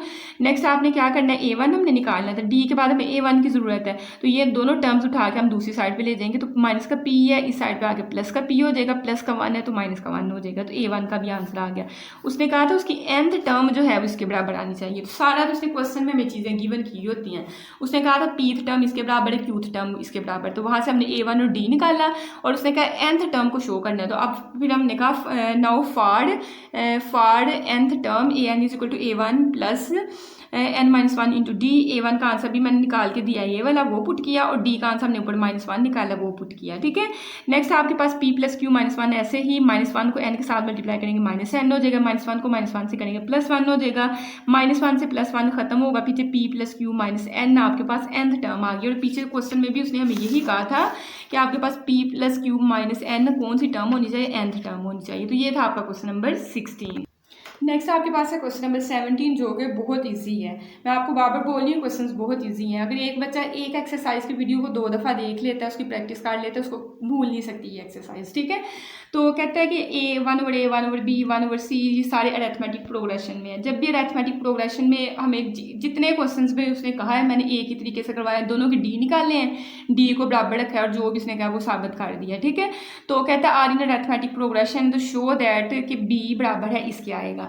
तो मैंने कहा कि as 1 over a 1 over b 1 over c are in arithmetic progression, तो so their difference are equal, तो उनके डिफरेंस जो है वो आपके पास इक्वल आने चाहिए, मतलब d की कीमतें आपकी इक्वल आनी चाहिए। तो मैंने d बराबर d, तो मतलब 1 ओवर b -1 ओवर a, इसमें से इसको माइनस करेंगे, उसका जो आंसर है वो बराबर आना चाहिए 1 ओवर c -1 ओवर b के आंसर के। अब देखिए अब आपने अपने आंसर के लिहाज से काम करना है। d तो मैंने बराबर रख लिए हैं।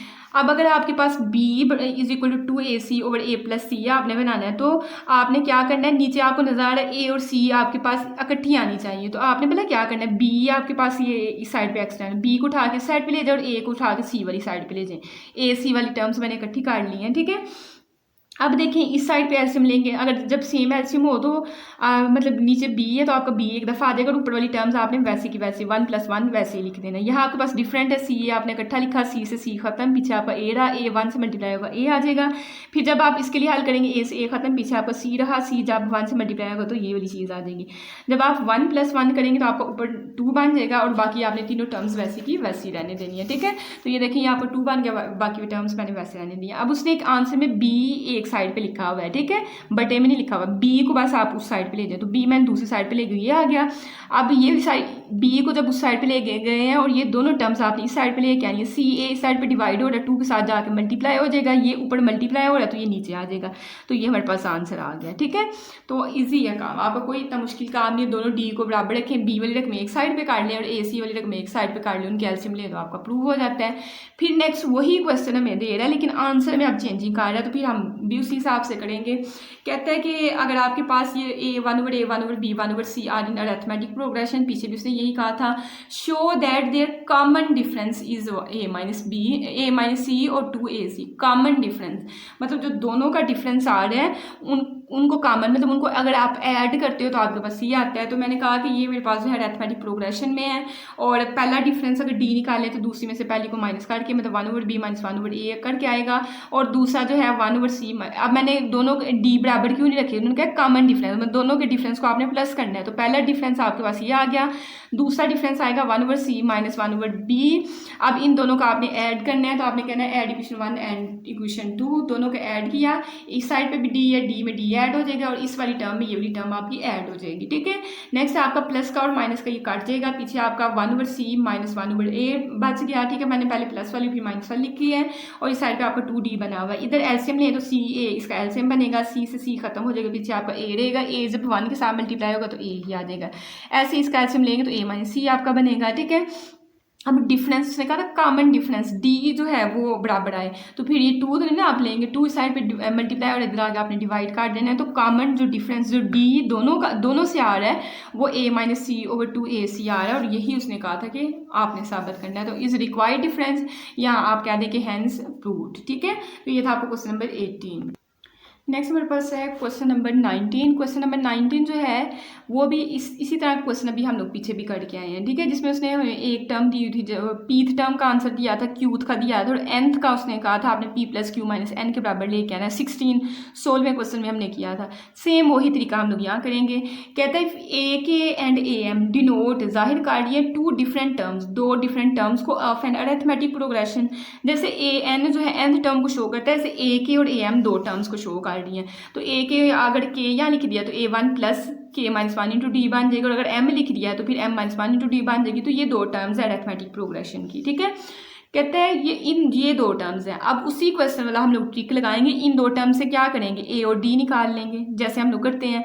तो कहते हैं फिर show that it's nth term is, तो उसकी nth टर्म आपके पास ये बन रही। इसमें भी आपके पास एक हिंट छुपा हुआ है। nth टर्म में आपके पास k वाली टर्म आ रही है, तो ये वाली टर्म आ रही है, तो इसको आपने किस तरीके से करना है, पहले तो इन टर्म से आप d निकाल लेना। तो उसका तरीकाकार हम लोग क्या कर रहे हैं, subtract equation 2 from equation 1, equation 1 ऊपर लिखी 2 नीचे लिखी, इनके साइन चेंज किए, साइन चेंज करके आपके पास ये इससे खत्म हो जाएगा, ए के माइनस ए एम आपका आ गया, के माइनस 1 भी minus m plus 1 into d आपके पास बन जाएगा, माइनस प्लस ये कट गया आपके पास, ये आपके पास ऐसे रहा, यहाँ के माइनस एम इंटू डी बनेगा, डी का आंसर निकाल है तो के माइनस एम इस साइड पर लेके तो डिवाइड कर दे, तो इस साइड पर आके डिवाइड हो गया।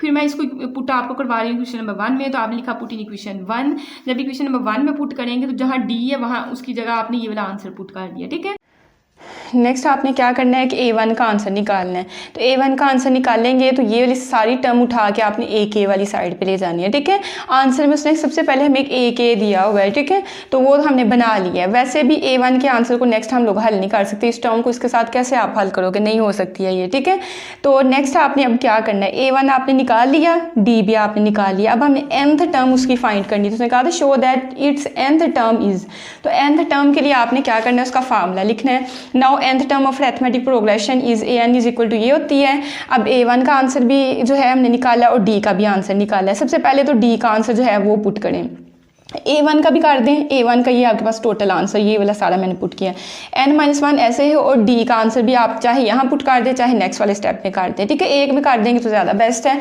मैंने पहले D लिखा और अगले स्टेप में उसका भी आंसर पुट किया है। ठीक है, जब आप आंसर पुट कर देंगे तो आप नोट करेंगे ये वाली और ये वाली चीज़ जो है वो सेम बन रही है, तो इसको आपने कॉमन ले लेना है। A के आपने वैसे नहीं देना है, इस चीज़ को कॉमन ले लेना। अंदर यहाँ क्या बचेगा, आंसर में उसने यहाँ प्लस का साइन यूज़ किया तो फिर माइनस को अंदर मल्टीप्लाई कर दें, माइनस के +1 आपका अंदर बचेगा और प्लस n-1 वो हमने अंदर लिख लिया। अब नेक्स्ट कटिंग करें, प्लस का 1 और माइनस का 1 आपका कट जाएगा। जब ये कटिंग होगी तो आपके पास n-k और ये वाली टर्म बन जाएगी जो कि उसने कहा था nth टर्म इसके बराबर आए, तो वो हमारी आ चुकी है। ठीक है, नेक्स्ट हमारे पास क्वेश्चन नंबर 20 है। कहता है if A1, A2, A3, AN are positive and in arithmetic progression. ये हमारे पास एक हमें अरिथमेटिक प्रोग्रेशन या अरिथमेटिक सीक्वेंस दी हुई है। प्रूव करना है कि ये वाली सारी टर्म जो है उसकी nth टर्म ये मतलब इसके बराबर आती हो। तो हमने क्या करना है, इसके 2 तरीके हैं। मैंने वैसे जिससे किया है मैंने तो इन सब की रैशनलाइजेशन की है। आप सब की नहीं करना चाहते तो एक ही रैशनलाइजेशन करके बाकी के लिए सिमिलरली कह दें। ठीक है, तो मैंने तो लिया लेफ्ट हैंड साइड ली, फर्स्ट वाली टर्म मेरे पास ये, और उसको रैशनलाइजेशन करेंगे तो आपको पता है नीचे आप अयोटा हो या आपके पास अंडर रूट हो तो उसकी रैशनलाइजेशन ही होती है। तो आपने क्या किया, इसी टर्म का साइन चेंज करके माइनस के साथ मल्टीप्लाई भी किया, डिवाइड भी किया। फिर सेकंड टर्म आपकी ये थी, इसी के डिनोमिनेटर में उसका कॉन्जुगेट लेके मतलब इसका साइन चेंज करके उसके साथ मल्टीप्लाई डिवाइड भी किया है। फिर प्लस था और ये काफ़ी ज़्यादा टर्म्स थी, वो वैसे मैंने डॉट्स लगा के प्लस और इसकी ये लिखा और इसकी भी रैशनलाइजेशन की, इसमें नेगेटिव साइन के साथ मल्टीप्लाई डिवाइड किया। ठीक है, अब ये टर्म जब 1 से मल्टीप्लाई होगी जाहिर है यही टर्म ऊपर बननी है, नीचे आपका फार्मूला बन जाए ए प्लस बी, ए माइनस बी किसके बराबर होता है, ए का स्केयर माइनस बी का स्केयर। मतलब टर्म सेम हो, प्लस माइनस का फर्क हो ना, तो पहली रकम का स्केयर माइनस दूसरी रकम का स्केयर लिखते हैं, मैंने लिख दिया। ऐसे ये टर्म 1 से मल्टीप्लाई होगी वही आएगी, प्लस माइनस का फार्मूला जब आप क्लोज करेंगे तो आपके पास ये बन जाएगा। यहाँ भी आपने फार्मूला क्लोज करके आपने ये वाली चीज़ बना लेनी है। ठीक है, नेक्स्ट आपका स्केयर रूट के साथ खत्म, स्केयर रूट के साथ नीचे जितने भी स्केयर रूट ये खत्म हो के तो आपके पास ये सिंपल जो है वो वैल्यूज़ बन जाएंगी। तो हमने कटिंग करके ये जो नीचे वाली टर्म्स हैं हमने ये लिख दी हुई हैं। ठीक है, अब ये लिखने के बाद आपने क्या कहना है, अब अगर आप एक को हल कर रहे होंगे तो आपके पास ये आंसर उसका आना है। ठीक है, आपने एक लेके उसका आंसर ये ले आना है तो आपको समझ आएगी A1 माइनस A2 है। ठीक है, और नीचे भी A1 माइनस A2 है। तो जब अगली बनाएंगे तो A2 माइनस A3, पहली और दूसरी, फिर दूसरी और तीसरी, और एंड पे जाएंगे तो n से पिछली n माइनस 1 होनी है तो AN माइनस 1 AN। तो ऐसे करके सिमिलरली करके लिख लीजिएगा, आपकी अपनी मर्जी है, जैसे मर्जी करें। कहता वो नाउ इन अरिथमेटिक प्रोग्रेशन में अब जो नीचे आंसर आ रहे हैं वो हमारे सही नहीं आ रहे हैं, हर दूसरी में से पहली को माइनस करते हैं, तो यहाँ पहली में से दूसरी माइनस हो रही है, तो इस मसले को हल करना है। इसकी जगह हमने डी कैसे लेके आना है, तो हमने कहा कि अरिथमेटिक प्रोग्रेशन में डी जो होता है ना, हर दूसरी रकम में से पहली को माइनस करना पड़ता है। ठीक है, तो A2 माइनस A1 होगा, ऐसे इसके लिए A3 माइनस A2 होना चाहिए था, लेकिन यहाँ A2 माइनस A3 लिखा हुआ है। तो कहता है कि अगर आप ये हर दूसरी में से पहली को माइनस करते हैं तो अगर ये इसका आंसर लेके आना तो इस डी इन दोनों साइडों को माइनस के साथ मल्टीप्लाई कर दे। डी को माइनस से किया, इसको भी माइनस से करें तो माइनस वाली प्लस की बन जाएगी, मतलब A1 प्लस का बन जाएगा, A2 माइनस का बन जाएगा। तो ये वाला जो है आपके पास माइनस डी आ गया। इसी तरह सिमिलरली आप इनके लिए भी करोगे तो इसका भी minus d minus d minus d, हर देखें ना तीसरी में से दूसरी को निकालेंगे तो आपके पास माइनस डी यहाँ से भी आना है और यहाँ, तो सबकी जगह आपने माइनस डी पुट कर देना है। ठीक है, जब आप माइनस डी पुट कर देंगे उसके बाद आपके माइनस डी जो है सबके नीचे आ रहा है तो इसको आपने बाहर निकाल लेना है। ठीक है, माइनस डी नीचे आ रहा है तो इसको मैंने बाहर निकाल लिया, ज़ाहिर ऊपर भी कुछ लिखना पड़ना, हमने 1 लिख लिया और माइनस को मैंने साइड पे करके लिख दिया। अंदर आपकी ये सारी टर्म्स आपने इकट्ठी लिख दी। माइनस डी को निकालने का फ़ायदा ये होगा कि आपके पास अंदर वाली टर्म्स जब आप लिखोगे ना, ये वाली सारी लिखेंगे तो ये कटिंग इनकी आपस में होती होगी। ठीक है, पहली और एंड वाली के अलावा बाकी सब की कटिंग होनी है। देखिएगा A1 के बाद A2 है। ठीक है, माइनस का A2 और प्लस का A2 ये कट गया, फिर जैसे माइनस का A2 और प्लस का A2 था ऐसे माइनस का A3 और यहाँ प्लस का A3 भी होगा।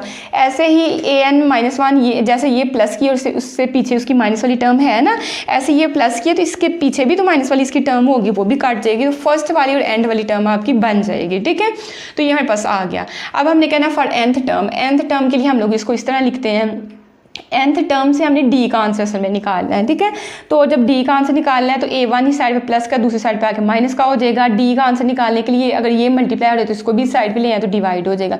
ये तो हमारे पास डी है, लेकिन क्वेश्चन में हमारे पास 1/d है, तो 1/d समझे कि इसके नीचे 1 लिखा हुआ है, तो इन दोनों टर्म्स को उलट दें। जब इसको उल्टेंगे तो 1/d बन जाएगा, जब इसको उल्टेंगे तो n-1/an-1 बन जाएगा। तो 1/d का ये जो आंसर है इसको आपने इक्वेशन नंबर 1 में पुट कर देना है। ठीक है, पुट इन इक्वेशन 1। अब इक्वेशन नंबर 1 इसको नाम दे लीजिएगा। तो यहाँ आपने जो है 1/d की जगह उसका आंसर पुट किया, माइनस का साइन था और आगे जो ये लिखा हुआ है ना, ये वाला जो लिखा हुआ है वैसे का वैसे मैंने लिख दिया।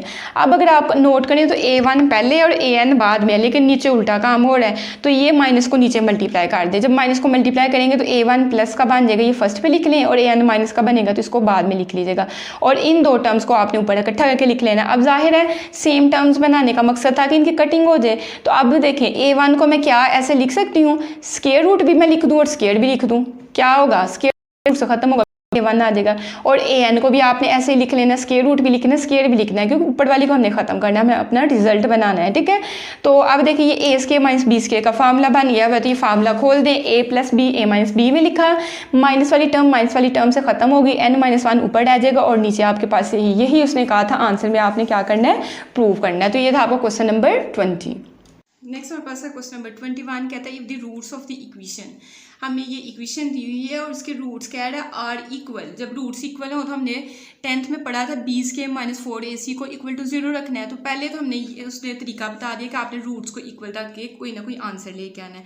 तो कहता है show that ABC are in arithmetic progression. जब मैंने आपको चैप्टर के स्टार्ट में जब थोड़ी पढ़ाई थी तो मैंने कहा था आप एक कॉन्सेप्ट यूज़ होना है, कौन सा, जो कि ये वाला है कि the numbers ABC arithmetic progression में तब होंगे जब 2b बराबर आ जाए A+C के बराबर। ठीक है, तो हम यही चीज़ साबित करेंगे। ठीक है, तो सबसे पहले तो हमने कहा if roots are equal then b² - 4ac is equal to 0। b आपके पास क्या है, ये आपके पास b है, ये a है और ये c है। तो ये वहाँ से देख आपने वैल्यूज पुट कर दी। इसका फार्मूला खोलें, a - b हो उसके वाला फार्मूला लगेगा तो c² + a² - 2ac बनेगा। 4 को भी ऐसे रहते हैं, इन दोनों टर्म्स को अंदर मल्टीप्लाई करें, b a से मल्टीप्लाई होगा तो ba बनेगा, b को b से करेंगे b का स्क्वायर, c को a से करेंगे ca और c को b से करेंगे तो cb बन जाएगा। ठीक है, नेक्स्ट आपने 4 को अंदर मल्टीप्लाई करना है। अब देखें आपने तरतीब से थोड़ी सी तरतीब लगानी है, पहले a वाली टर्म लिखनी है, फिर a² वाली लिखनी है, फिर b² वाली, फिर c² वाली, तीनों टर्म्स को तरतीब में लिख लिया।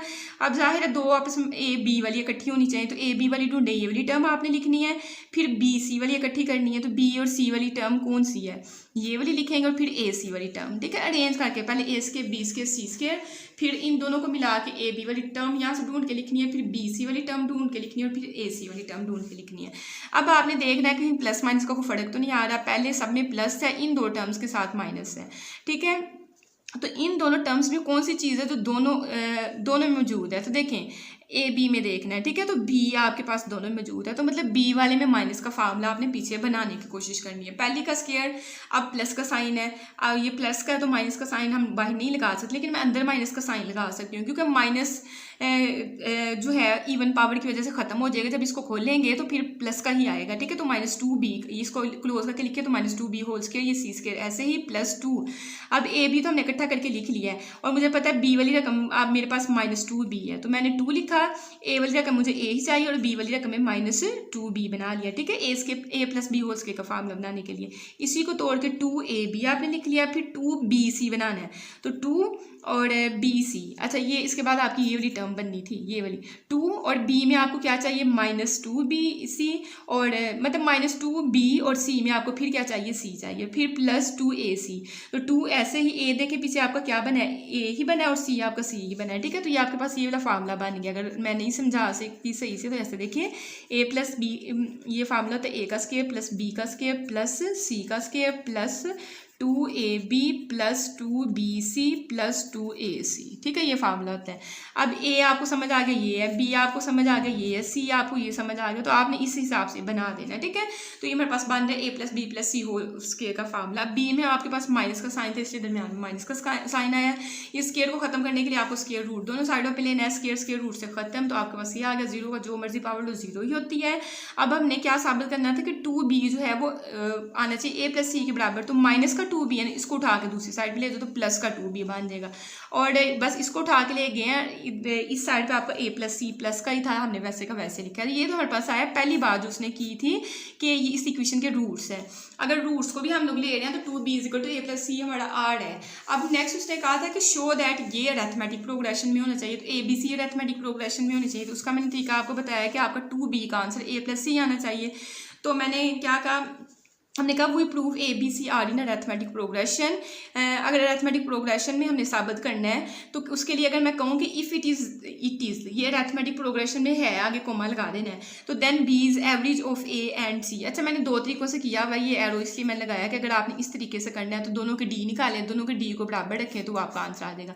लेकिन छोड़ें, हम लोग इसी तरीके से कर लेते हैं। अब मैंने एक पॉइंट आपको पढ़ाया था ना कि पहली और एंड वाली लाइन को छोड़ के अगर मैं आपको दिखाई दूँ, आपको याद आ जाएगा कौन सा हमने, हाँ जी, हमने ये 4 वाला पॉइंट पढ़ा था कि any term except first and last in arithmetic progression is equal to half of the sum. मैंने यहाँ आपको समझाया था कि 2 टर्म्स को प्लस करो, उसको 2 पे डिवाइड करो, तो वो आपके पास जो होती है, मतलब ये इसकी एक प्रॉपर्टी है कि दो टर्म्स को प्लस करके 2 पे डिवाइड कर सकते हो। तो वही हम लोग इस पे लगा लेते हैं कि अगर a b c arithmetic progression में है तो जो बी जो है वो बी आपका कैसे आएगा, उससे पिछली और उससे अगली बी आपके पास कैसे आएगा, दो टर्म्स को प्लस करो, मैंने वहाँ आपको डिटेल से समझाया था, 2 पे डिवाइड कर दो तो ए प्लस सी डिवाइड बाई 2 हो जाएगा, 2 इस साइड पे डिवाइड और इसको मल्टीप्लाई कर दिया तो 2b is equal to a plus c आपका आ गया, जो उसने कहा था हमें थ्योरी में समझाया था। तो लास्ट में आपने थोड़ी सी इंग्लिश लिख देंगे, hence a b c are in arithmetic progression, ये आप बस लिख लेंगे। लेकिन आपने अगर इस तरीके से नहीं करना तो फिर आप वो वाला तरीका कर लें कि आप लिखें we prove a b c are in arithmetic progression. तो अरिथमेटिक प्रोग्रेशन में चीज़ें कब होती है, जब दोनों डी बराबर हो। तो पहला डी आपका आएगा बी माइनस ए करके और दूसरा डी आएगा सी माइनस बी करके, ठीक है। ये दोनों डी आ गए, दोनों डी के आंसर्स को बी माइनस ए और सी माइनस बी को बराबर रखें, और बराबर जब आप रख लेंगे तो आपने 2b मतलब बनाना है ना, तो बी आप इस साइड पे ले जाए, ए को दूसरी साइड पे ले जाए, बी में बी ऐड करेंगे 2b is equal to c plus a. तो इस तरीके से भी आपका आ सकता है। नेक्स्ट आपके पास क्वेश्चन नंबर 22 है, और क्वेश्चन नंबर 22 के लिए मैंने पहले ही आपको थ्योरी करवा दी थी कि आपने 3 टर्म्स को कैसे लिखना है, ए लिखें, उससे पिछली ए माइनस डी और उससे अगली ए प्लस डी लिखें, ठीक है। तो यही कॉन्सेप्ट हम लोग क्वेश्चन जो है 22 में यूज़ करेंगे। तो कहता है if the sides of a right angled triangle ऐसी ट्राइंगल होती है जिसके एक एंगल जो होता है 90 डिग्री का होता है, आर इन अरिथमेटिक प्रोग्रेशन, कहता है अरिथमेटिक प्रोग्रेशन में find the ratio of their side. तो आपने इनकी साइड्स की रेशियोज फाइंड करनी। मुझे बताएं राइट एंगल ट्राइंगल तो दी हुई है, लेकिन राइट एंगल ट्राइंगल आपको पता है ट्राइंगल में 3 साइड्स होती हैं, लेकिन उन 3 साइड्स का आंसर नहीं दिया हुआ। अरिथमेटिक प्रोग्रेशन से हमें पता चल गया कि ये आपने जो है 3 अगर साइड्स लेनी है तो किस तरह से लेनी है। तो मैंने पहले लेट किया कि a minus d and a plus d are the sides of a right angle triangle and also in arithmetic progression. Then अभी मैंने बताया था आपको थ्योरी में कि आप ए प्लस डी और ए माइनस डी लोगे। अब हमने उनकी साइड्स जो हैं, साइड्स आपको पता है कि राइट एंगल ट्राइंगल जो होती है उसमें जो हाइपोटेनियस होता है वो हमेशा बड़ा होता है। तो जाहिर है ए अगर आपके पास 3 है तो उसका कोई भी डिफरेंस है, जैसे डी आपके पास 2 हो तो 3 + 2 करोगे तो आपके पास 5 आंसर देगा, और ए माइनस डी करोगे मतलब 3 - 2 करोगे तो यहाँ से 1 आंसर देगा। तो ए प्लस डी जो है वो आपके पास उसका आंसर बड़ा आएगा ए से, और ए से मतलब सबसे बड़ा आंसर ए प्लस डी से आएगा, उससे छोटा ए से, और उससे छोटा ए माइनस डी से आएगा, ठीक है। तो हमने कहा कि आप अगर ऐसे लिखना चाहते हैं लिख लें, ये भी चीज़ लिखनी है लिख लें, तो रहने दें, ठीक है। आपने बस ऐसे करके आपको समझ आ जानी चाहिए ए दरमियान वाला है, ए प्लस डी उससे बड़ी वैल्यू और ए माइनस डी उससे छोटी वैल्यू है, ठीक है। तो ये आपकी अपनी मर्जी है, लिखना है लिखें। फिर आपने कहना भाई पैथागोरस थ्योरम में हमने पढ़ा हुआ है कि हाइपोटेनियस का square is equal to perpendicular square plus base square. अब आपको पता है हाइपोटेनियस बड़ी वाली चीज़ होती है, तो ए प्लस डी इसकी जगह लिख रहे हैं, और परपेंडिकुलर और बेस इन दोनों में से जो मर्जी ले लें, आगे पीछे कर सकते हैं, ठीक है। इसका फार्मूला खोलेंगे तो आपके पास a square plus d square plus 2ad आएगा, ये आपके पास ए स्क्वायर ऐसे ही, और इसका फार्मूला खोलेंगे a square plus d square minus 2ad आएगा, ठीक है। नेक्स्ट आपने सारी टर्म्स उठा के दूसरी साइड पे ले जानी है, तो इन सब के साइन जो है चेंज हो जाएंगे, तो कुछ इस तरह से बन जाएगा। प्लस माइनस की वैल्यू कट गई, डी स्क्वायर प्लस का और माइनस का कट गया, 2ad ये भी प्लस का ये भी प्लस का 4ad देगा, और साथ ये माइनस ए स्क्वायर आपका बच जाएगा, ठीक है। माइनस का ए स्क्वायर दूसरी साइड पे ले जाए, प्लस का ए स्क्वायर हो जाएगा। नेक्स्ट आपने क्या करना है, अगले स्टेप में आपने डी फाइंड करना है, तो आप ये 4a जो है इसको भी इस साइड पे ले आए, ठीक है। तो ए से ए आपका कटेगा, तो डी का आंसर आपका a/4 आ जाएगा। डी का आंसर अब आपका आ गया हुआ है, ये हमने डी का आंसर निकालना है। किस लिए निकालना है, क्योंकि हमने उनकी साइड्स की रेशियोज भी फाइंड करनी थी। तो ये 3 साइड्स ली हैं, इनकी रेशियोज फाइंड करनी, उसमें डी हमारा काम आएगा। तो ए प्लस डी की रेशियो ए के साथ और ए माइनस डी के साथ आपने लेनी है, ठीक है। तो हमने कहा आल्सो रेशियोज ऑफ साइड्स, तीनों साइड्स की रेशियोज ली। अब देखें डी हमने निकाला है क्योंकि जो हमने साइड सेलेक्ट की थी उसमें डी आ रहा था, इसलिए हमने डी निकाला है। तो ये जो डी का आंसर आपने पीछे निकाला है ना a/4, वो आपने इन डीज की जगह पुट कर देना है। अब यहाँ आप एलसीएम लोगे तो आपको पता है एलसीएम में आपका 4 बनना है, तो 4 को ए से इन दो टर्म्स का एलसीएम ले लो ना, तो 4 को ए से मल्टीप्लाई करेंगे 4a माइनस ए, जैसे एलसीएम लेते हैं इस साइड पे भी आपने एलसीएम ले लिया, ठीक है। अब 4a माइनस ए करेंगे तो यहाँ से 3a आंसर देगा, 4a प्लस ए करेंगे तो यहाँ से आपको 5a आंसर में देगा, ठीक है। अब आपने क्या करना है कि आपके पास जो है a/4 के साथ रेशियो हमने जो है इनकी रेशियोज बतानी है, फ्रैक्शन मतलब बटे को ख़त्म करेंगे। तो बटे में आपके पास 4 आ रहा है, 4 के साथ भी, और a भी ऊपर आ रहा है, ऊपर a आ रहा है नीचे 4 आ रहा है। तो ये आपने 4/a के साथ दोनों साइडों को इन तीनों को मल्टीप्लाई कर लेना। तो पहले को भी 4/a के साथ मल्टीप्लाई किया, इसको भी 4/a के साथ मल्टीप्लाई किया, इसको भी 4/a के साथ मल्टीप्लाई किया। 4 से 4 काट देगा, a से a काट देगा तो 3 आपके पास आ गया, a से a कटेगा तो 4 आ गया, और a से a और 4 से 4 कटेगा तो आपके पास 5 आ गया। 3/4 4:5 जो है इस तरह की आपके एक ट्राइंगल बन रही है। ट्राइंगल है जिसकी साइड्स की रेशो आपके पास है ये वाली आ रही है। लास्ट वाला आपका क्वेश्चन है क्वेश्चन नंबर 23। और अगर अभी तक आपको वीडियो पसंद आ रही है तो वीडियो को लाइक ज़रूर करें और चैनल को सब्सक्राइब करें, ठीक है। तो आपके पास है कहता है if the nth term of a progression is a linear expression. अब लीनियर एक्सप्रेशन कैसा होता है? अब लीनियर एक्सप्रेशन आपके पास इसी तरह होता है ना, ax + b टाइप होता है, ठीक है। तो आप कहें कि लीनियर एक्सप्रेशन जो होता है हमारे पास कहना है कि a linear expression is as, ये ना लिखिएगा इज़ एज ax + b, इस तरह का हमने लीनियर एक्सप्रेशन पढ़ा हुआ है, ठीक है। अगर क्वाड्रेटिक हो जाए तो पावर आ जाती है। तो कहते हैं इन n में आपने लिखना है। तो मैंने तो पहले उसको बताया कि लीनियर एक्सप्रेशन इस तरह का होता है। तो अगर मैं n में लिखूंगी, ये तो मैंने x में लिखा है, तो अगर मैं n में लिखूंगी तो क्या बन जाएगा, an + b बन जाएगा। कहते हैं then prove that this progression is an arithmetic progression. तो कहते हैं ये जो आपने लीनियर एक्सप्रेशन से जो आपकी प्रोग्रेशन बननी है उसको आपने अरिथमेटिक शो करना है। अब मेरे पास तो एक चीज़ है, तो अरिथमेटिक शो करने के लिए आप डी पे हमेशा काम करते हो, हर दूसरी में से पहली को माइनस करना होता है, ठीक है। तो अगर मेरे पास ये लीनियर एक्सप्रेशन इसकी nth टर्म ये है तो उससे पिछली टर्म क्या बन जाएगी, n-1। जाहिर अगर 4 है, 4 में से -1 करेंगे तो फिर तीसरी टर्म आएगी ना। तो n को रिप्लेस कर दिया n-1 से, इस n को भी रिप्लेस कर दिया n-1 से, ठीक है। सो हमने कहना we now in arithmetic progression d जो होता है ना, हर दूसरी टर्म में से उससे पिछले वाली टर्म को माइनस करके आता है। तो an का आंसर जो है वो पुट करें और an-1 का जो आपके पास आंसर है वो आपने पुट करना है, ठीक है। तो जब हम लोग इनके आंसर्स पुट करेंगे तो हमारे पास ये वाली कुछ बन जाएगी। फिर माइनस को अंदर मल्टीप्लाई करना है, माइनस को भी कर दें और a को भी n के साथ करेंगे तो पहले माइनस मैंने ऐसे रहने दिया, a को अंदर मल्टीप्लाई कर ले, an बन जाएगा, फिर a को 1 से करेंगे a बन जाएगा + b।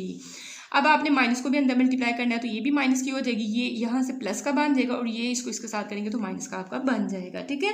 नेक्स्ट आपने क्या करना है, b के साथ b काट जाएगा, ये प्लस माइनस का ये भी काट जाएगा, तो d का आंसर a आया है। a आपके पास क्या है, एक कॉन्स्टेंट नंबर है, ठीक है। तो हमने कहा which is constant. So every time, हर दफ़ा जब आप हर दूसरी रकम में से पहली रकम को माइनस करेंगे तो एक कॉन्स्टेंट, ये हो सकता है एक आंसर था 4 आपके पास, तो हर दफ़ा जब आप तीसरी में से दूसरी रकम को माइनस करोगे फिर भी 4 आंसर देना है। उसके बाद चौथी में से तीसरी को करोगे फिर भी आप उसने कॉन्स्टेंट 4 ही आंसर देना है। तो हमने आगे बता देना which is constant. So every time we get mean term, जो दरमियान वाली टर्म है वो आपके पास क्या आएगी, a आएगी। मीन या डिफरेंस इसकी जगह लिख लें, difference is a common number या constant number and it is added, जो कि हम लोग हर दफ़ा ऐड करते जाएंगे तो हमारी अगली बनती जाएगी, या दूसरा ये लिख सकते हो सब्ट्रैक्ट करते जाएंगे तो पिछली टर्म बनती जाएगी। तो सो प्रोग्रेशन इज़ अरिथमेटिक प्रोग्रेशन, इस वजह से ये जो प्रोग्रेशन है आपके पास कौन सी है, अरिथमेटिक प्रोग्रेशन है। तो आई होप कि आपको इस एक्सरसाइज की समझ आई है। अगर एक्सरसाइज की समझ आई चैनल को लाइक, सब्सक्राइब और अपने दोस्तों के साथ शेयर करें। अल्लाह हाफिज़।